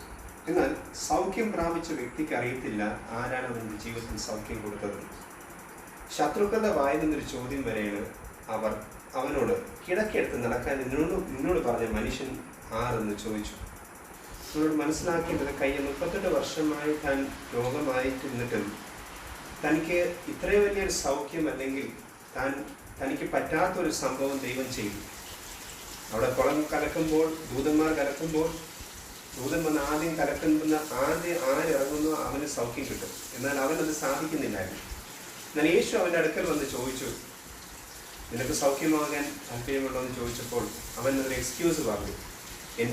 ഞാൻ പോകാൻ ശ്രമിക്കുമ്പോൾ വേറെ ആരെങ്കിലും ഇറങ്ങിക്കഴിഞ്ഞു, അല്ലെങ്കിൽ ഞാൻ പോകാൻ ആഗ്രഹിക്കുന്ന മുന്നേ വേറെ ആരെങ്കിലും ഇറങ്ങുന്നത് കാരണം എനിക്ക് അവിടെ എത്തിച്ചേരാൻ സാധിക്കുന്നില്ല. എന്നാൽ കർത്താവ് അവനോട് പറഞ്ഞു, നീ കിടക്കെടുത്ത് നടക്കുക എന്ന് പറഞ്ഞു. അവൻ ഉടനെ തന്നെ സൗഖ്യമായി. എന്നാൽ സൗഖ്യമായതിനു ശേഷം ആരാണ് അവനെ സൗഖ്യമാക്കിയെന്നോ ഒന്നും അവൻ ബോധടാവാതെ അവൻ ആ വഴിക്കൊന്ന് പോവുകയോ കിടക്കെടുത്ത് പോവുകയോ. എന്നാൽ ശത്രുക്കൾ അവനെ നിർത്തി ചോദിക്കുക, നിന്നോട് ആരാ ഈ ശവത്തിൽ അല്ലെങ്കിൽ ഈ ദിവസം ഈ കിടക്കെടുത്ത് നടക്കാൻ നിന്നോട് ആര് പറഞ്ഞു? അപ്പോഴാണ് അവൻ തിരിഞ്ഞ് ചിന്തിക്കാൻ തുടങ്ങിയത്, അയ്യോ, എന്നെ സൗഖ്യമാക്കി അല്ലെങ്കിൽ എന്നോട് പറഞ്ഞ ആ വ്യക്തി ആരാന്ന് ഞാൻ ശ്രദ്ധിച്ചില്ല, അല്ലെങ്കിൽ എനിക്ക് കിട്ടിയ സൗഖ്യം ആരിൽ നിന്നാണെന്നുള്ളത് അവന് മനസ്സിലായില്ല. ദൈവത്തിൻ്റെ ആത്മാവ് നമ്മളോടും പറഞ്ഞത് ഇത് തന്നെയാണ്. നമ്മുടെ ജീവിതത്തിൽ ദൈവം ചെയ്യുമ്പോൾ അല്ലെങ്കിൽ ദൈവം നമുക്കൊരു വിടുതൽ തരുമ്പോൾ പലപ്പോഴും നമ്മളത് അറിയാതെ പോകുന്നുണ്ട്. കർത്താവ് നമ്മുടെ ജീവിതത്തിൽ ചെയ്യുന്ന വിടുതൽ, ആ വിടുതൽ എത്രത്തോളം വലുതാണെന്നുള്ളത് 38 വർഷമായി കിടന്ന ഒരു വ്യക്തിക്ക് അറിയാം. പക്ഷെ എന്നിട്ടും ആരാണ് അവന് സൗഖ്യമാക്കിയെന്നുള്ളത് അവൻ അറിയുന്നില്ല. എന്നാൽ ശത്രുക്കളുടെ വായുന്നൊരു ചോദ്യം വരെ, നിന്നെ സൗഖ്യമാക്കിയത് ആര് എന്ന് ചോദിച്ചു. എന്നാൽ 13-ാം വാക്യം വായിക്കുമ്പോൾ ഇങ്ങനെ കാണാം, എന്നാൽ അവിടെ പുരുഷാരം ഉണ്ടായിരിക്കാൻ യേശു മറിഞ്ഞിരുന്നുകൊണ്ട് അവൻ ആരെന്ന് സൗഖ്യം പ്രാപിച്ചെന്ന് അറിഞ്ഞില്ല. ആരാണ് അവന് വിടുതൽ കൊടുത്തെന്നോ അല്ലെങ്കിൽ സൗഖ്യം പ്രാപിക്കാൻ ദൈവം കർത്താവ് യേശുക്രിസ്തുവോട് വന്നതൊന്നും അവന് വ്യക്തമായി മനസ്സിലായില്ല. കാരണം അതല്ല അവൻ്റെ ലക്ഷ്യം. അവനോട് കിടക്കെടുത്ത് നടക്കാൻ പറഞ്ഞു, സൗഖ്യം പ്രാപിച്ചു, ഇനി ഞാൻ എൻ്റെ വഴിക്ക് പോവുകയാണ്. പക്ഷേ ദൈവം അതല്ല അവനെക്കുറിച്ച് ആഗ്രഹിക്കുന്നത്. ഇങ്ങനെ സൗഖ്യം പ്രാപിച്ച് നീ പോകാനല്ല കർത്താവ് ആഗ്രഹിക്കുന്നത്. എന്നിൽ നിന്ന് നീ വിടുതൽ പ്രാപിച്ചിട്ടുണ്ടെങ്കിൽ ഇങ്ങനെ പോകാനല്ല കർത്താവ് ആഗ്രഹിക്കുന്നത്. അത് ശത്രുക്കളുടെ വായിൽ നിന്നെങ്കിലും ചിലപ്പോൾ കേൾക്കേണ്ടി വരും. പക്ഷേ കർത്താവ് സൗഖ്യം കൊടുത്തിട്ട് അവനത് അറിയാതെ, ആരാണ് സൗഖ്യമാക്കിയെന്ന് അറിയാതെ കടന്നു പോകുമ്പോൾ 14-ാം വാക്യത്തിൽ കർത്താവ് അവനെ കണ്ടുമുട്ടുന്ന ഭാഗം നമുക്ക് വായിക്കുമ്പോൾ കാണാം. 14-ാം വാക്യത്തിൽ ഇങ്ങനെ എഴുതിയിരിക്കുന്നു, അനന്തരം യേശു അവനെ ദേവാലയത്തിൽ വെച്ച് കണ്ട് അവനോട്, നോക്കൂ, നിനക്ക് സൗഖ്യമായല്ലോ, അധികം തിന്മയായത് ഭവിക്കാതിരിക്കാൻ ഇനി പാപം ചെയ്യരുത് എന്ന് പറഞ്ഞു. അവൻ്റെ ജീവിതത്തിലെ ആ വിടുതലിന് തടസ്സമായിരുന്നു, അല്ലെങ്കിൽ കഴിഞ്ഞ 38 വർഷമായി ഈ ഒരു വിടുതൽ അവൻ്റെ ജീവിതത്തിൽ നടക്കാത്തതിൻ്റെ കാരണം പാപമാണെന്ന് നമുക്ക് വായിക്കുമ്പോൾ മനസ്സിലാകും. കാരണം 38 വർഷമായി നീ അവിടെ ഇരുന്നിട്ട് നിനക്ക് വിടുതൽ കിട്ടിയില്ല. എന്നാൽ ഞാൻ വന്നപ്പോൾ നിനക്ക് വിടുതൽ കിട്ടി. ഇനി നിനക്ക് ആ തിന്മയായത് ഇനി ഭവിക്കാതിരിക്കണമെങ്കിൽ നീ ചെയ്യേണ്ടത് ഇത്രയേ ഉള്ളൂ, ഇനി നീ പാപം ചെയ്യും. കർത്താവ് വ്യക്തമാക്കി അവനൊരു അരുളപ്പാട് കൊടുത്തു. ഇനി നിന്റെ ജീവിതത്തിൽ ഇതുപോലെ 38 വർഷം കിടന്ന പോലെ നിന്റെ ജീവിതത്തിൽ സംഭവിക്കാതിരിക്കണമെങ്കിൽ ഇനിയും നീ പാപം ചെയ്യരുത്. നിന്റെ പാപം ഞാൻ മാറ്റി തന്നു, അത് കാരണം നിനക്ക് ഇന്ന് വിടുതൽ കിട്ടി. നിന്റെ വിടുതലിന്റെ കാരണം ഞാൻ തന്നെയാണ്. യേശു ക്രിസ്തു മൂലം മാത്രമേ നമ്മുടെ പാപങ്ങളെ ക്ഷമിക്കാൻ കഴിയുകയുള്ളൂ എന്നുള്ള വചനം പറയുമ്പോൾ യേശു ക്രിസ്തു മൂലം ഈ 38 വർഷം കിടന്ന ഒരു വ്യക്തിക്ക് സൗഖ്യം ലഭിക്കാനിടയായി. ആ സൗഖ്യത്തിന്റെ കാരണം പാപത്തിൽ നിന്ന് അവർ വിമുക്തനാക്കിയ യേശു ആണെന്ന് അവനപ്പോൾ മനസ്സിലായി. എന്നാൽ കർത്താവ് ഒരു വാണിംഗ് അവന് കൊടുക്കുക, ഇനി ഈ കഴിഞ്ഞ 38 വർഷം നീ ഇരുന്നത് പോലെ ഇനി ഇരിക്കാൻ ഇടവരാതിരിക്കണമെങ്കിൽ നീ ഒന്ന് മനസ്സിലാക്കണം, നീ ഇനി അധികം തിന്മയായത് ഭവിക്കാതിരിക്കണമെങ്കിൽ നീ ഇനി പാപം ചെയ്തു. കർത്താവ് ഒരു വാണിംഗ് തരയായി. നമ്മുടെ ജീവിതത്തിൽ അല്ലെങ്കിൽ അവൻ്റെ ജീവിതത്തിൽ സംഭവിച്ചത് തന്നെ 2 സംഭവം ഈ വചനത്തിൽ കൂടെ നമ്മൾ മനസ്സിലാക്കുന്നു. ഒന്ന്, കർത്താവ് സൗഖ്യം കൊടുത്തിട്ട് ആരാണ് അവന് സൗഖ്യമാക്കിയെന്ന് അറിയത്തില്ല. രണ്ടാമത്തെ വിഷയം അവന് ബോധ്യമാക്കിയത്, നിന്റെ ജീവിതത്തിൽ കഴിഞ്ഞ 38 വർഷമായി നിന്റെ ജീവിതത്തിലുണ്ടായിരുന്ന ഈ രോഗം മാറാൻ ഞാൻ നിന്റെ പാപം പോക്കിയപ്പോൾ നിനക്ക് സൗഖ്യം കിട്ടി. അതുകൊണ്ട് ഇനി നീ പാപം ചെയ്യരുത്. ഇനി നീ പാപം ചെയ്താൽ ഈ 38 വർഷം ഇരുന്ന പോലെ തന്നെക്കാട്ടും വേഴ്സായി നിന്റെ ജീവിതത്തിൽ സംഭവിക്കും. ദൈവം 2 വാണിംഗ് നമ്മളെ ഓർമ്മപ്പെടുത്തുകയാണ്. ഒന്ന്, സൗഖ്യമാക്കിയ ആളെ നമ്മൾ തിരിച്ചറിയണം. ദൈവമാണ് നമുക്ക് വിടുതൽ തന്നെന്ന് വ്യക്തമാക്കി മനസ്സിലാക്കണം. അങ്ങനെ വ്യക്തമാക്കി മനസ്സിലാക്കുകയാണെങ്കിൽ തീർച്ചയായും ദൈവം നമ്മളെ സൗഖ്യമാക്കുന്നതോടൊപ്പം തന്നെ നമ്മുടെ പാപങ്ങളും ക്ഷമിക്കാൻ കർത്താവിന് കഴിയുമെന്ന് നമുക്ക് മനസ്സിലാകണം. ഇനിയും അധികം തിന്മയായി ഭവിക്കാതിരിക്കാൻ നമ്മുടെ പാപങ്ങളെ ക്ഷമിച്ച കർത്താവ് നമ്മളെക്കുറിച്ച് ആഗ്രഹിക്കുന്ന ഒന്നേ ഉള്ളൂ, ഇനി നമ്മൾ പാപം ചെയ്യരുത്. ദൈവം നമ്മളെ സൗഖ്യമാക്കുന്നതോടൊപ്പം തന്നെ പാപങ്ങളെ ക്ഷമിക്കുന്നു. അതോടൊപ്പം നമുക്ക് മനസ്സിലാക്കേണ്ട ഒരു ഭാഗം ഇതെന്ന് മനസ്സിലാക്കുന്നത്, ദൈവം സൗഖ്യമാക്കുകയും പാപങ്ങളെ ക്ഷമിക്കുമ്പോൾ കർത്താവ് നമ്മളെക്കുറിച്ച് ആഗ്രഹിക്കുന്നത് ഇനി പാപം ചെയ്യരുത്. ഇനി രോഗം വരാതിരിക്കണമെങ്കിൽ പാപം ചെയ്യരുത്. അപ്പോൾ രോഗത്തെയും സൗഖ്യമാക്കാൻ കർത്താവിന് കഴിയും, പാപത്തെയും മാറ്റാനും കർത്താവിന് കഴിയും. അപ്പോൾ ഇനി പാപം നമ്മുടെ ജീവിതത്തിൽ വരാതിരിക്കാൻ നമ്മൾ ശ്രമിക്കണം. അങ്ങനെയാണെങ്കിൽ രോഗം വരാതിരിക്കാൻ കർത്താവിനെ കൊണ്ട് കഴിയും. നമ്മൾ ഒന്ന് മനസ്സിലാക്കണം, കഴിഞ്ഞ 38 വർഷമായി അവിടെ ഇരിക്കുമ്പോൾ അതിനു മുന്നേ നീ പാപം ചെയ്തപ്പോൾ ഈ കർത്താവ് യേശു ക്രിസ്തു നിനക്ക് വേണ്ടി വരണമെങ്കിൽ നമ്മൾ മനസ്സിലാക്കേണ്ട ഒരു സംഭവം, രോഗം മാത്രമല്ല കർത്താവിന് മാറ്റാൻ കഴിയുന്നത്, പാപത്തെയും ക്ഷമിക്കാൻ കഴിയും. ആ ദൈവത്തെയാണ് നമ്മൾ വിളിച്ചപേക്ഷിക്കുകയാണെങ്കിൽ ദൈവം ആരാണെന്ന് വ്യക്തമാക്കി മനസ്സിലാക്കിയ ആ വ്യക്തി അവിടെ വായിക്കുമ്പോൾ നമുക്ക് കാണാം. 15-ാം വാക്യത്തിൽ പിന്നെ വായിക്കുമ്പോൾ കാണാം, ആ മനുഷ്യൻ പോയി തന്നെ സൗഖ്യമാക്കിയത് യേശു എന്ന് യഹൂദന്മാരോട് അറിയിച്ചു. നമ്മൾ വായിച്ച 12-ാം വാക്യത്തിൽ അവനോട് ചോദിച്ചവരോട് കർത്താവാണ് അവന് സൗഖ്യം തന്നെന്ന് അവൻ പോയി പറയാനിടയാണ്. അവൻ ആരാന്ന് വ്യക്തമാക്കി മനസ്സിലാക്കാനാണ് കർത്താവ് യേശു ക്രിസ്തു അവനെ ദേവാലയത്തിൽ വെച്ച് കാണുന്നത്. മറ്റുള്ളവർ ചോദിച്ച ചോദ്യത്തിന് അവന് മറുപടിയില്ല. ആരാണ് അവന് സൗഖ്യമാക്കിയെന്ന് അറിയത്തില്ല. കാര്യം സൗഖ്യം പ്രാപിച്ചു കിടക്കെടുത്ത് നടക്കാൻ പറഞ്ഞപ്പോൾ എടുത്ത് നടന്നു. ആരാണ് അവൻ്റെ അടുക്കൽ വന്ന് ചോദിച്ചു, യജമാനെ എന്ന് ചോദിച്ചിട്ട് അവൻ മറുപടി പറഞ്ഞപ്പോഴൊന്നും ആരാണ് അവൻ്റെ അടുക്കൽ വന്നത് പോലും അവൻ അറിയത്തില്ല. കർത്താവ് നമ്മളെക്കുറിച്ച് ആഗ്രഹിക്കുന്നതാണ്, ദൈവം നമ്മുടെ ജീവിതത്തിലേക്ക് കടന്നു വരുമ്പോൾ കർത്താവിൻ്റെ പ്രവൃത്തി നമ്മുടെ ജീവിതത്തിൽ കാണും. എന്നിട്ട് പിന്നെ നമ്മൾ മറന്നു പോകരുത്, ആരാണ് നമ്മുടെ ജീവിതത്തിൽ ചെയ്ത വിടുതൽ, ആരാണ് ആ പാപത്തെ ക്ഷമിച്ചതും ആ രോഗത്തെ സൗഖ്യമാക്കിയതും ആരാണെന്ന് വ്യക്തമാക്കി നമ്മളെ മനസ്സിലാക്കാൻ ദൈവം അല്ലെങ്കിൽ യേശു ദേവാലയത്തിൽ വെച്ച് അവനെ കണ്ടു, വ്യക്തമാക്കി അവനെ ബോധ്യപ്പെടുത്തി താനാണ് സൗഖ്യം കൊടുത്തത്. താൻ സൗഖ്യം കൊടുത്തതാണ്ടാണ് താൻ വാണിംഗ് കൊടുക്കുന്നത്, ഇനി നീ പാപം ചെയ്യരുത്.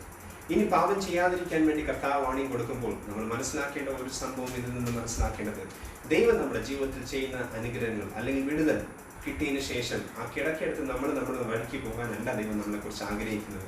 മറ്റുള്ളവർ അറിയണം. യഹൂദന്മാർ അല്ലെങ്കിൽ ശത്രുക്കൾ വന്ന് ചോദിച്ചപ്പോൾ അവരോട് മറുപടി പറയാൻ അവന് സാധിച്ചില്ലെങ്കിൽ കർത്താവിനെ ദേവാലയത്തിൽ വെച്ച് കണ്ടിട്ട് അവനെ വ്യക്തമാക്കി പറഞ്ഞ് മനസ്സിലാക്കിയാണ്. അപ്പോൾ തിരിച്ച് അവൻ മടങ്ങി ചെന്നിട്ട് അവരോട് പറയുകയാണ്, എന്നെ സൗഖ്യമാക്കിയവൻ കർത്താവ് യേശു ക്രിസ്തുവാണ്. നമ്മൾ ഈ ഭാഗത്തുനിന്ന് ഒരുപാട് കാര്യങ്ങൾ മനസ്സിലാക്കാനുണ്ട്. ജീവിതത്തിൽ ഒരു വിടുതൽ കിട്ടിക്കഴിഞ്ഞ് കിടക്കെടുത്ത് നടക്കേണ്ടവരല്ല നമ്മൾ മനസ്സിലാക്കണം, എൻ്റെ യേശു എനിക്ക് വേണ്ടി ഇറങ്ങി വന്നത്. എൻ്റെ യേശു എനിക്ക് വേണ്ടി കഴിഞ്ഞ 38 വർഷം ആരെ കൊണ്ടും ചെയ്യാൻ പറ്റാത്ത വിഷയത്തിന് എൻ്റെ യേശു എൻ്റെ അടുക്കൽ വന്നു, എന്നോട് സംസാരിച്ചു, എനിക്ക് വേണ്ടി സൗഖ്യം തന്നു, എൻ്റെ പാപങ്ങളെ മാറ്റി തന്നു. ആ യേശുവിനെ കുറിച്ച് എനിക്ക് മറ്റുള്ളവരോട് പറയണം. എൻ്റെ ജീവിതത്തിൽ എനിക്ക് കിട്ടിയ വിടുതൽ എങ്ങനെ കിട്ടിയെന്ന് ചോദിക്കുന്നവരടുത്ത് എനിക്ക് പറയണം, എൻ്റെ യേശുവാണ് എനിക്ക് സൗഖ്യം തന്നത്.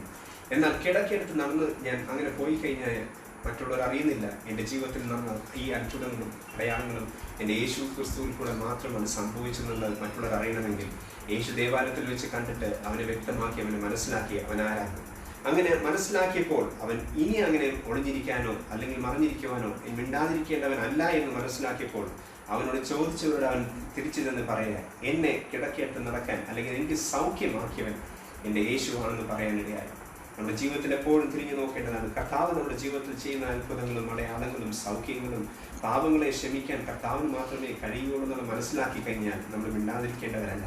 ശത്രുക്കൾ വന്ന് ചോദിക്കും, നിന്റെ അടുത്ത് ആര് പറഞ്ഞു ഈ കിടക്കെടുത്ത് നടക്കാൻ. അല്ലെങ്കിൽ നീ ഇത്രയും നാൾ 38 വർഷമായി അവിടെ കിടന്നിട്ട് നിന്നോട് ആര് പറഞ്ഞു എണീറ്റ് പോകാനും നിനക്ക് ഈ സൗഖ്യം എവിടെ നിന്ന് കിട്ടിയെന്ന് ചോദിക്കുന്നവരുടെ നടുവിൽ നമ്മളെ ദൈവത്തിനെ ഉയർത്തുവാൻ നമ്മൾ മറക്കാതിരിക്കാൻ ദൈവം നമ്മളെക്കുറിച്ച് ആഗ്രഹിക്കുന്നു.